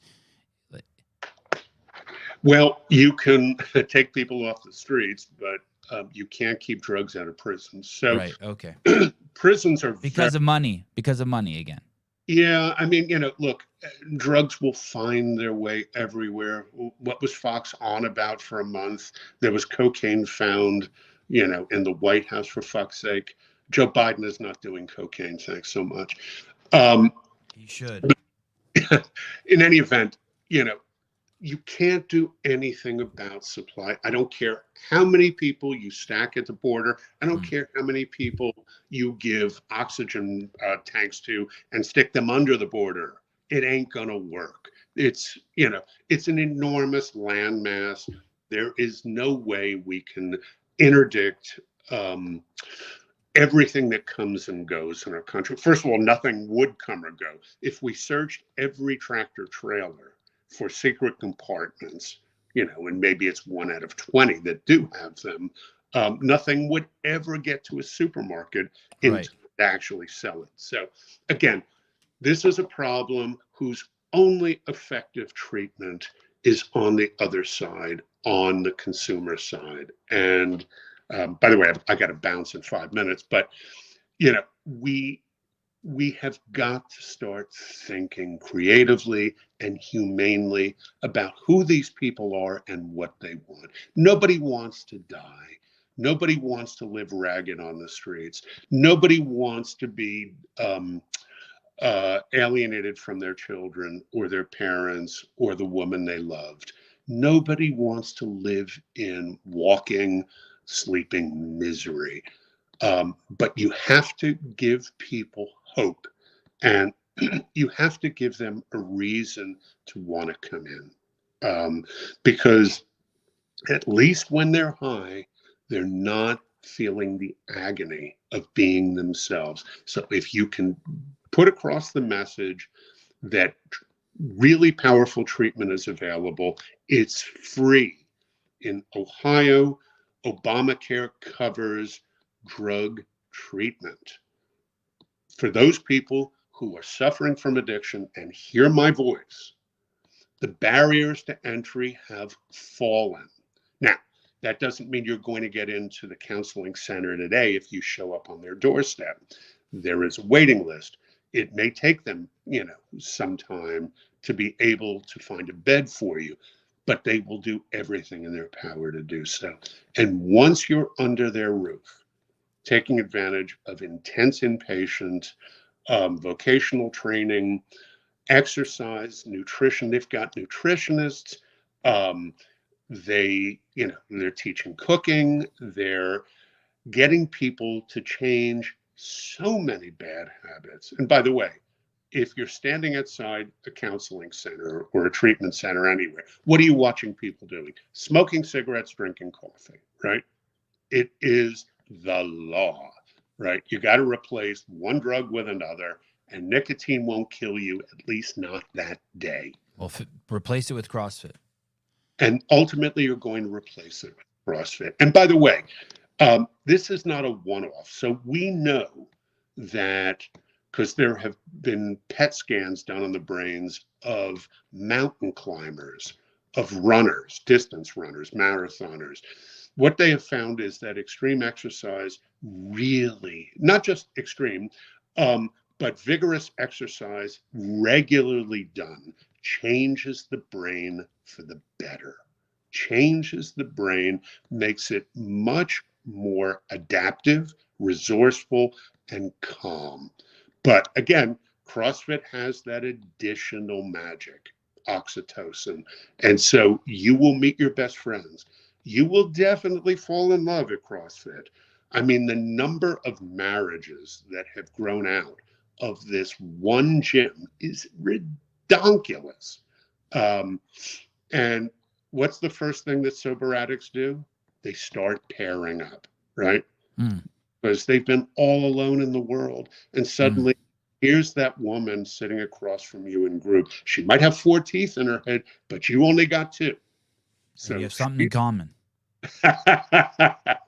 Oh, by the way, they fix your teeth at the counseling center too. Whether you need bridges, whether you need dentures, whether you need, veneers, they will fix your teeth. It'll, wind up costing you something, but all the things you're ashamed of can be fixed, can be treated. Come in, come home, get well. Paul, thanks for coming on. The next article you write, the next story you write, if you have any interest in coming on and sharing the details of it, letting us read it, having you on, pick your brain, do 20 questions with you, I'd love to have you back on. You are an incredible storyteller. I appreciate all the information you sent me in the hour and 45 minutes you gave us today. Thank you so much, dude. What a pleasure, Sevan. Thank you so much, and what a great pleasure to meet. By the way, I'll be out there next week reporting this new story. Where are you? Out where? I'll be in Venice. Okay. I'm up in Santa Cruz. When does your next story come out? This one is deep, and I can't really get into it because I'm going after a monster. Okay. I'm going after the world's deadliest drug dealer. And okay. Nobody you know, nobody you think you know, and yet you know who this is. Okay. Please keep my contact information and let us jump on the Paul Solotaroff bandwagon and pump the story up when it comes out. I'd love that. By the way, we're shooting a documentary around my reporting the story, which is the first time I've ever done it that way. Usually I write the story and then the doc people come to me and say, can we do a deal with you? This time we're doing it right from the jump. So I'll be on screen for all of this thing. Awesome. All right, brother. Thank you so much. Sevan, good to meet you. Thanks so much. Ciao. Ladies and gentlemen, Paul Solotaroff. Hey, it looks like Dale King, there's a documentary. It's called Small Town Strong. Pre-order now. Comes out October 3rd. I don't know if that's this year or if it's already out. I don't even know. There's a trailer here. Subscribe.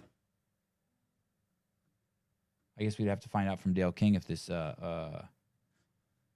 pre-order, rent, buy. Oh, it's available now? Is it available now? I'll find out. Someone will reach out to me. Available October 3rd, 2023. Oh, so it's not available now. This year, Dork? What do you mean? What month is it? It's September? August. What the fuck month is it? It's August. August 16th, September, October. Oh, October. So that's not, it's not even out yet. Although for some reason you can buy it already. Who knows?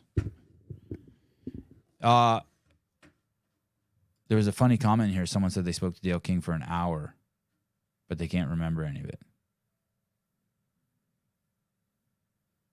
Mad Marv, what's up, buddy? Dildo, good to see you. There's a comment in here from Jedediah that I liked. I saw your comment turntable also in regards to you have an autistic son. I didn't know that. Or if I did, I'd forgotten. I apologize. Or we could take all the drug addicts and scoop them all up with a dump truck and toss them in the desert. Oh, here it is. Coffee Papa Mountain Mama. I got to talk with Dale at the OG meetup. Unfortunately, I do not remember any of it. Fair enough. Where's your comment, Jedediah? Oh, here we go. Jedediah Snelson. I believe this is one of the largest benefits to adaptive athletes as well. People whom often isolate now have a community. my one takeaway from all of this is if you're in a fucking affiliate owner and there's people working out and you don't utilize that oxytocin or whatever fucking chemicals are being billed to come over and talk to all of the people individually after every class, especially the new people, and build a bond with them, you're missing an enormous opportunity. The only fucking reason I think techno, electronic music, the Grateful Dead, Fish, any of those fucking genres of music have any popularity is because people did so much drugs when they were there, and so you start to make the connection between the two. And there's endless stories of fucking affiliates fucking neglecting their new people. You have these fucking cliques in your gym that I hear about more. I don't talk about it enough. I probably should. These cliques in your gym that aren't nice to new people. Not that they're mean to them. They're just not nice to them. And it's like, dude, what are you doing? Like, what a waste not to take advantage of the fact that people are high on whatever chemicals you're producing after a CrossFit workout, and then to go over and put the love on them. Just go put the love on them. And hey, and if you're a dude, after a workout, it's a perfect time to go talk to a girl. Or if you're a girl, perfect time to go talk to a guy. Pick someone that you think you have no chance with and start talking to him. Dale King, love you guys. Just now tuning in, Paul is the fucking man. I get it. I was getting this Vincent Price feel from him. Do you guys know I don't know if you guys know who Vincent Price is. I was totally getting this Vincent Price. Maybe I can pull that up. Vincent Price. Vincent Price. I wanted to lead the conversation, but he had so much stuff he wanted to share that I didn't. I mean, there was only so much I could fucking interrupt him, but I really wanted to lead the conversation, ask him shit like, hey, were you ever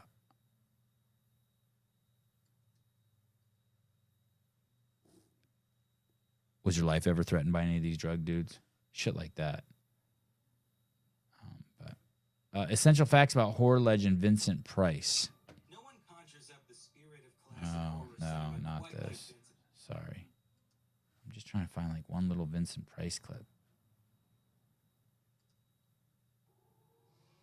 Let's see. Vincent Price Collection 2, now on Blu-ray.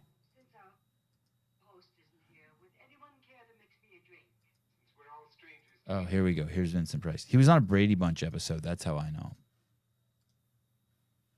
Here we go. Each other, let's get acquainted with a drink, shall we? You guys recognize that dude? Most of you are probably too young. Oh, yeah, from Thriller. Good job, dude. You're right, Jake. Fuck. That was Vincent Price. Awesome. Okay. That's where that's his true fame, from that song Thriller, yep. Yeah, I was totally getting Vincent Price vibe from him. Dale, there's a lady in here who spoke to you for an hour and she can't remember what you guys talked about. I apologize for that. Sultry expression. If Mexico wants to send us fentanyl, then we should send Mexico our fentanyl bums. Ship them on down to Tijuana. Let them rip. All right. Dick Butter, lying again. Fish is fun without drugs. Oh, shut your mouth. You don't know what the fuck you're talking about. Your dick made of butter.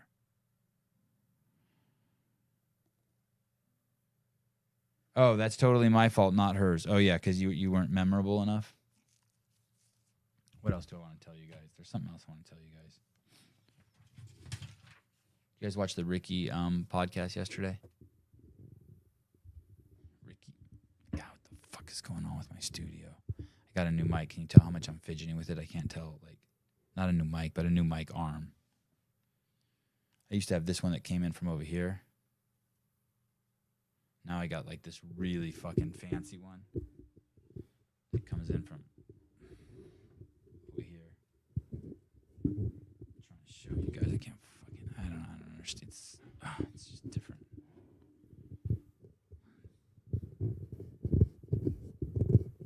Can you guys hear that sound right there when is this what you call the Gluck Gluck 9000 when you do this? Oh, wait. Where did the cord go? Or did we already talk about that? It's here. It's here. Don't worry. It's here. Just hidden in the shadows.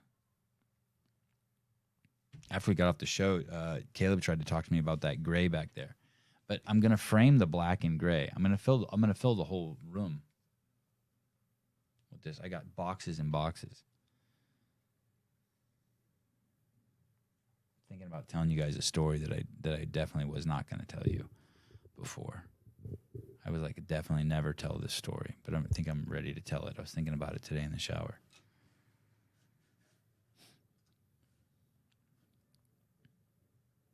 When I saw the No Plan B shirt is what made me think of it.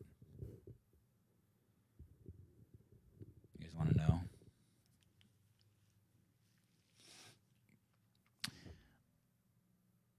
About 7 months ago,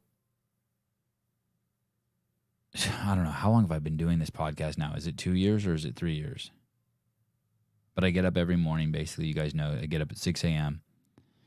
I fool around for like a half hour in my house, drink coffee, walk around, open the blinds, let the dog out, feed the dog, look at my phone, try to catch up, start like doing the podcast in my head. Then at 6:30, I jump in the shower. And then by 7 a.m., I make it into my office back here and I start the podcast. And the podcast goes from 7 till 9 and then it's over. And then from here, I can hear my kids playing piano. That means their school's probably over. And then I grab them and I go out into the world with them. And I do that and I stay out in the world with them until about 2. And then from like 2 to 4, we're at home. And then from 4 to 7, they're back at jiu-jitsu and tennis and shit like that. And then they come home at 7. And I usually eat dinner and just fool around in the house or work out with them in the garage or do whatever. And then they go to bed, and when they go to bed, I work for a couple hours preparing for the podcast the next day. But I also prepare for the podcast during the day. So let's say if I'm driving them somewhere, I'll be listening to podcasts of guests I'm going to have on or calling people and like trying to get information and shit like that. So, okay, fine. I won't tell this story. Never mind. Sevan, pull up the Kyle Casper Bowers about the 49ers. Sure, I'd love to. Let's go.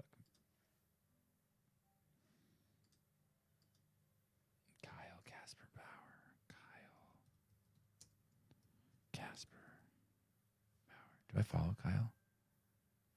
I don't follow Kyle. I don't. Oh, yeah. I think I played that. That's just like a video clip of, yeah. I think I played that. I have that for one of my, no, come on. I'm going to follow. Thank you. I'll follow Kyle. Wow. He has 18,000 followers. Does this story end up with you getting fingered? No. Fair question, though.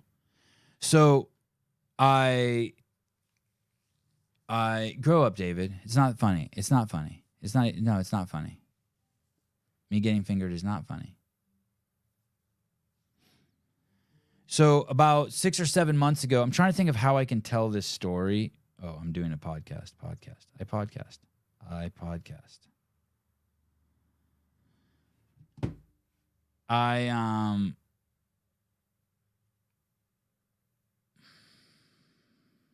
About 6 or 7 months ago, 8 months ago, I knew the whole time that, hey, this thing might not get off the ground and it might not be sustainable, right? And I live a fucking lavish lifestyle. I have a 2016 Toyota Sienna. I have a 2014 Toyota 4Runner.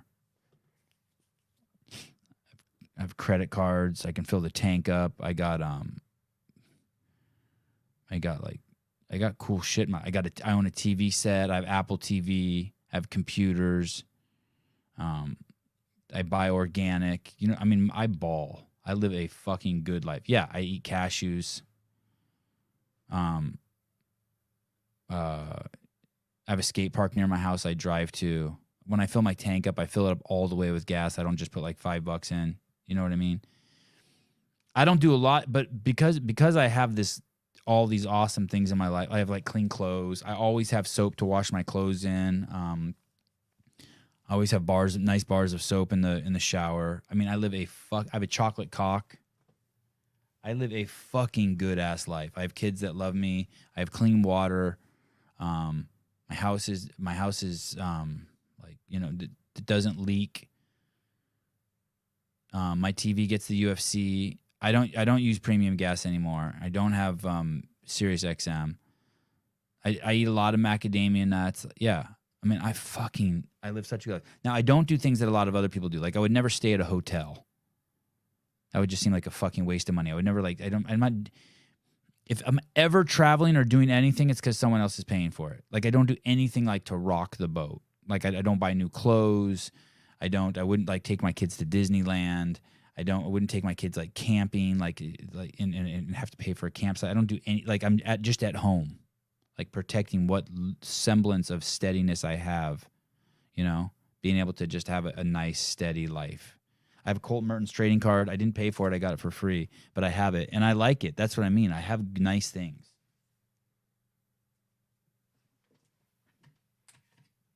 Yeah, here's Mertens. I even have the brand new, which most of you probably don't have, the Alex Gazan trading card from Wad Zombie. I hope Wad Zombie's not mad at me for me going off last night. Anyway, but with this lavish lifestyle, yeah, kind of. I didn't really pay for it. That's the thing, is what I'm saying. Like, I just ball in my own house. I just ball in my own like sphere. Almost all the money I spend on is, but I do is on like shit for my kids, right?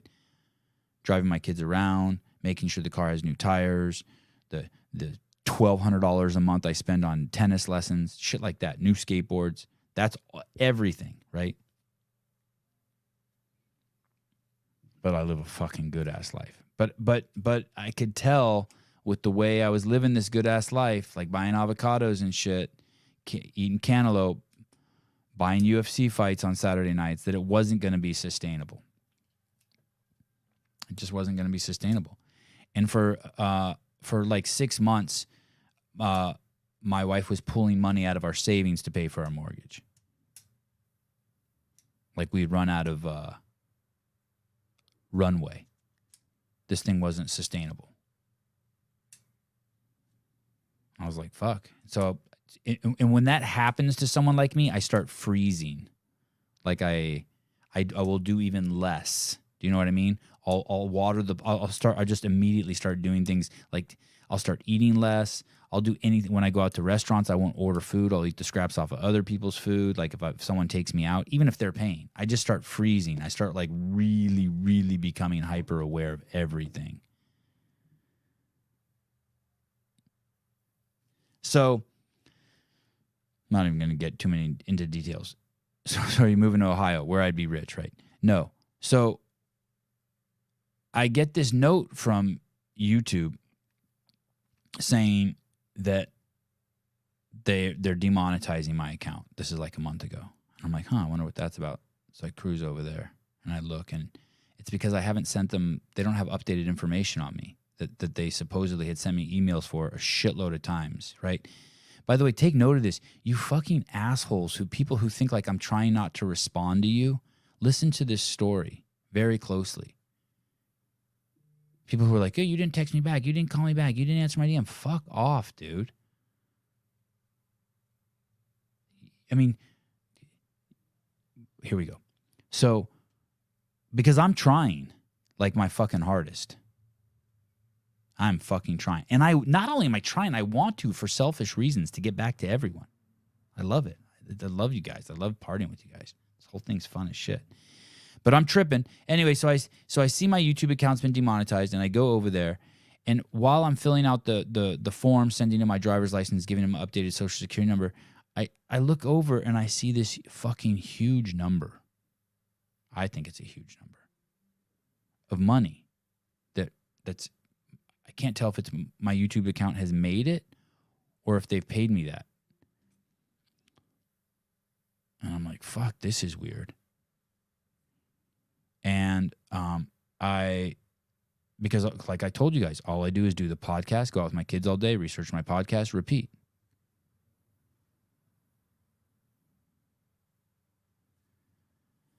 And I tell my wife, I'm like, hey, come over and look at my computer. Does it look like YouTube's going to pay us all that fucking money, that giant number in there? And she's like, yeah. Yeah, I agree, David. I'd always try to answer the phone when my mom calls. And And what had happened was a year ago, YouTube, I guess a year ago, had stopped paying me. And I never noticed. Because I don't do any of that shit. I don't do any of the adult shit. My wife does all that shit. I mean, I do some adult shit. I pay the cable bill and shit like that. But I don't do any of like the real big boy stuff like the housings and the mortgages. And fucking I filled out my tax form and sent him a new picture of my driver's license, which I should really show you guys. It's ridiculous. I have a fucking beard like this. And a fucking giant chunk of money from all the donations you guys had given me over the last year came in and landed. And I told my wife, hey, can you go into my bank account and pull all that money back out and put it all back into our savings? And it was a fucking, it was an even swap for like whatever it was, 8 months of mortgage my wife had been paying. I pay the internet bill too. I do that. I pay the internet, not cable, whatever the internet one is. I pay the internet bill. I'm trying to think what other bills I pay. I used to pay the car, but I paid that off. I pay all the bills, but just like the dipshit bills. I don't do like, not the shit like that keeps the roof over your head. I pay the electricity. Yeah. Brandon Waddell, I bet it was huge. Yeah. Yeah, it was. It was fucking, we broke even. All my fucking money problems went away like in fucking 3 seconds. Oh, I just felt my back get better just telling you guys the story. I was like, fuck, I can't tell anyone this story. I don't know why. But it's fucking crazy, dude. Just fucking, when I thought today, I'm like, hey, it's a fucking no plan B story. I just never had any plan B. I just put my head down, come in here. My wife believed in me. I don't fucking do drugs. I'm not a fucking alcoholic. I work out every day. I take care of my kids. I do my podcast. I try to research it. I try not to fuck around. I try to bring you the best stuff. I try to have people on that are going to push me and make me uncomfortable. Dude, it was a lot of fucking money. Just think 8 or 9 months mortgage. I live in fucking California. I went from like, holy shit, I'm going to fucking eventually have to sell a house, which I need to fucking live the lavish lifestyle and drive the 2016 Toyota van around, right? You need all that money just to put gas in it and water for the avocado trees and all that. Yeah, dude, I'm telling you, I do so fucking good. I do so fucking good. But I wanted to maintain it. And I was like, fuck, I'm not going to be able to maintain it. I'm going the wrong way. Yeah, how many figures? Anyway. It happened. And it's like this, I can't tell if it's going to keep going this way, but it's like, it's been like the best two, I can't believe what's happened. It's been a 2 years of me just wondering. Kind of I'm so like, I have my head down so much in the no plan B phase that like, I don't really wonder, but it kind of I didn't like hearing my wife say that. She was like, hey, she would tell me before she never talked to me about money. And then all of a sudden she's like, hey, we pulled money out of this account to pay for the mortgage again. We paid mortgage is fucking a lot here in California. I got one of those. I don't know what it's doing, but I got one of those. I put like as much as I could when I went CrossFit. When I worked at CrossFit, they doubled or some shit, everything you put into your 401k, and you could put a shitload in. And I put a shitload in. I don't know how much is in there, to be honest with you. None at all. I give all of those envelopes that come from people like that to my mom and my wife. I don't look at any of that stuff. Anyway, I feel like this year was my biggest crop of fruit that I've ever had. Crazy. I'll take pictures and post them on my Instagram. Last night we had a tree branch break on one of our apple trees, and there were so many fucking apples that I got a dehydrator, and me and my kids spent 2 hours slicing apples and dehydrating them last night. And I feel like when I planted I planted probably 150 trees here in my yard. It's only a half acre. 150 fruit trees, probably 50 of them have died from gophers and just whatnot. And when I planted all these trees, people thought I was crazy. My mom and my dad and my friends, they're like, what's the plan? What are you doing? It's too many trees. And like now, 5 years later, it's paying off because I have so much fucking fruit, right? I feel like this podcast is like that too.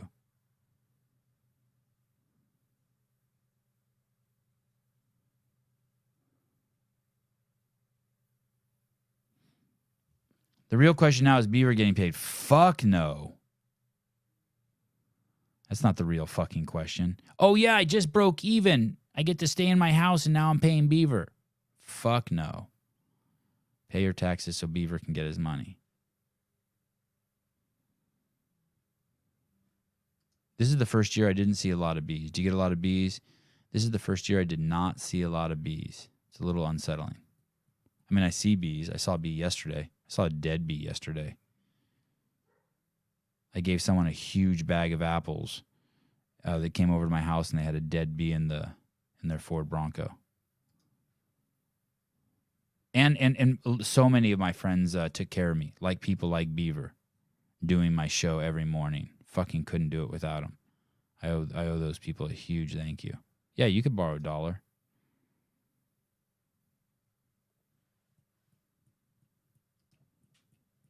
No, I can't add. You should start beekeeping, Heidi says. No. Anyway, that's the story. So, I'm at ground zero. I'm happy.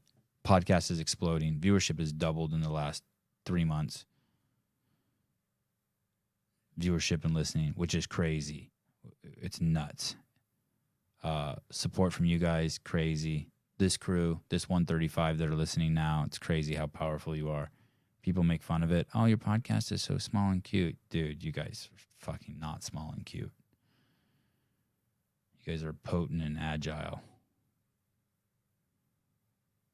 Am I being vulnerable? Geez Louise, I like it when you're vulnerable with us, Sevy. Keep it up. Yeah, I know. That's the funny thing, right? Just all you need is 10 new subs a day if they're fucking savages like you are. It's nuts.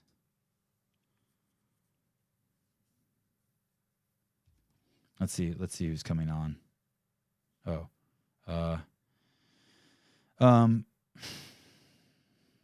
even understand that text message. Oh,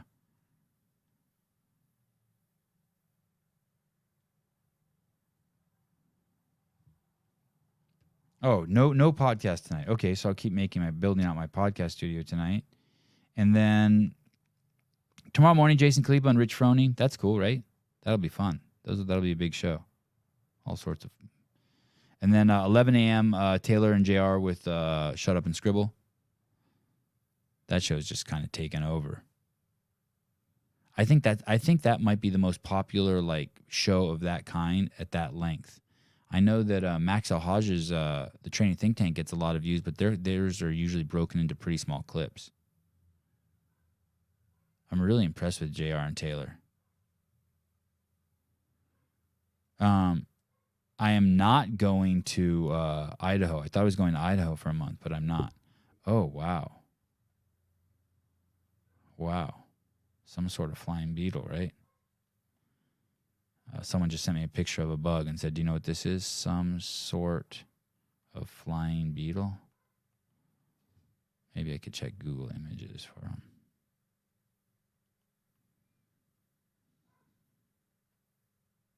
You think I've gotten too comfortable with you guys since I now text and shit when the show's going? Sometimes I wonder that. I'm like, did I get too comfortable with these guys? Hold on. This is an important friend. Not that you guys aren't important. Oh, shit. Okay, I'll do that later.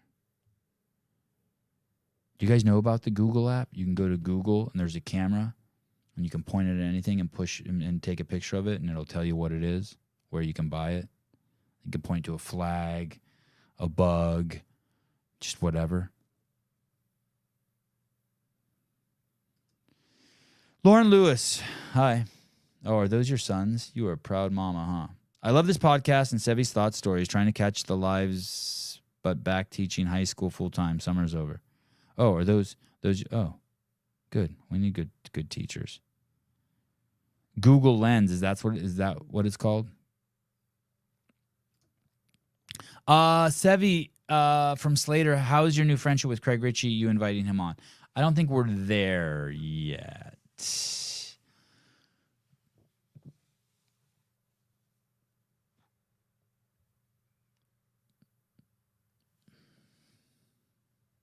I'm starting to realize the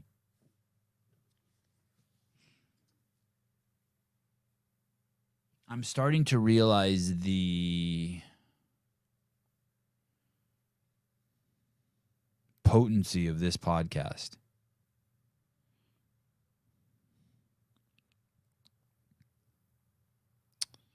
Have you ever seen like a plant that's wilted in your yard and you give it water and then you come back like an hour later and it's completely vibrant and it's like, holy shit, it's a completely different plant. Like literally it's like this.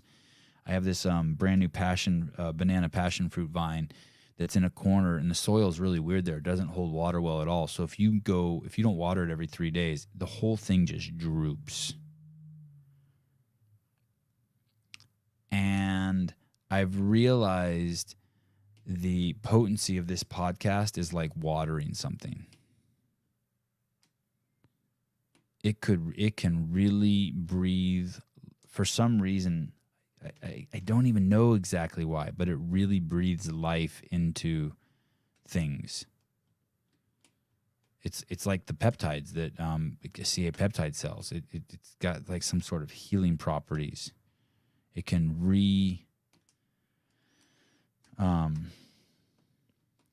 I don't know. You could start analyzing and be like, well, you really humanize people, or people get real on here, or it makes us empathize with people. But for some reason, this podcast does something, and I just want to make sure that I'm using that wisely.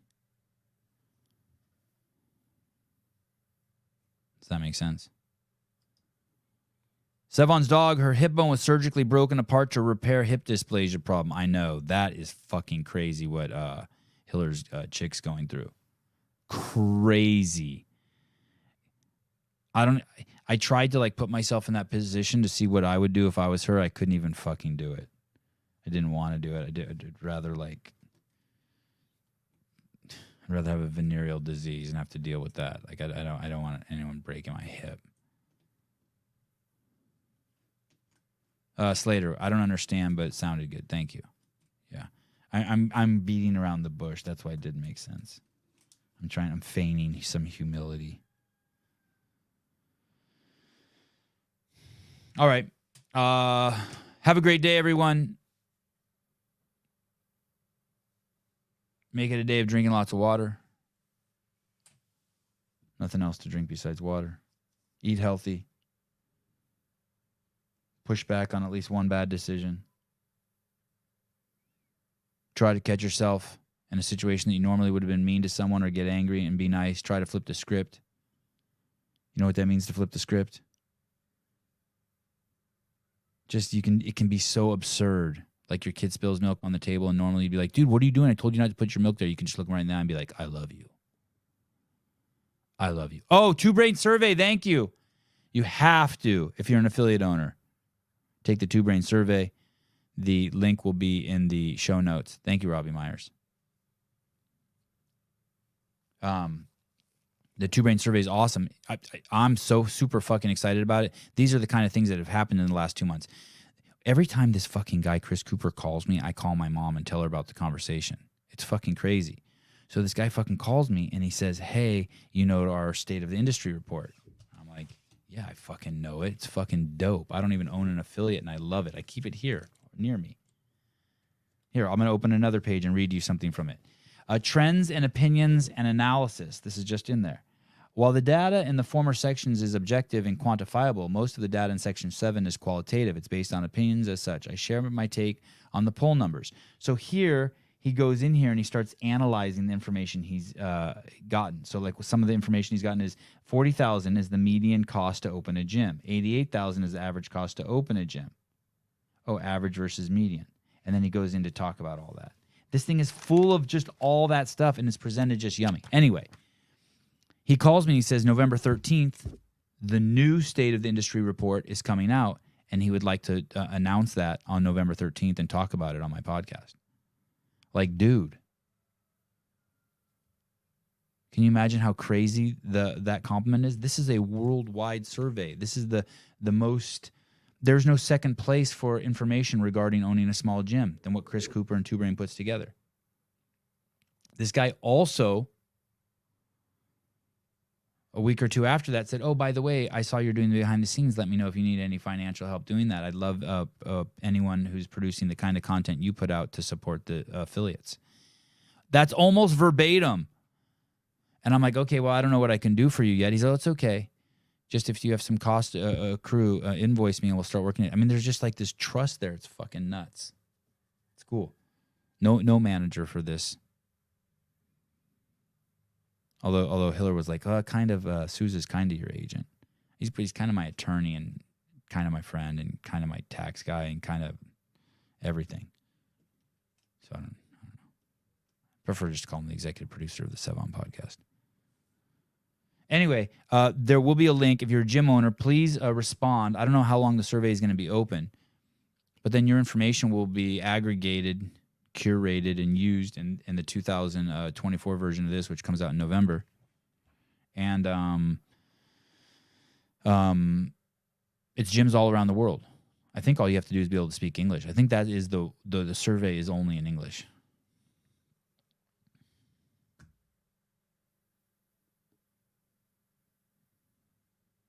CK Kevin, I read the whole thing on Two Brains, just interested in all the nerdy stuff, cool stuff. Yeah, so the PDF is on their website, right? If you don't have a hard copy. Hard copy.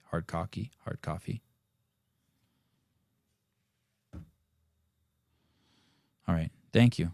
A handler. Yeah, he's kind of, my wife's more my handler. All right, love you guys. Great show. Paul Solotaroff. Tomorrow, Jason Kalipa, Rich Froning, tell a friend. See you guys soon.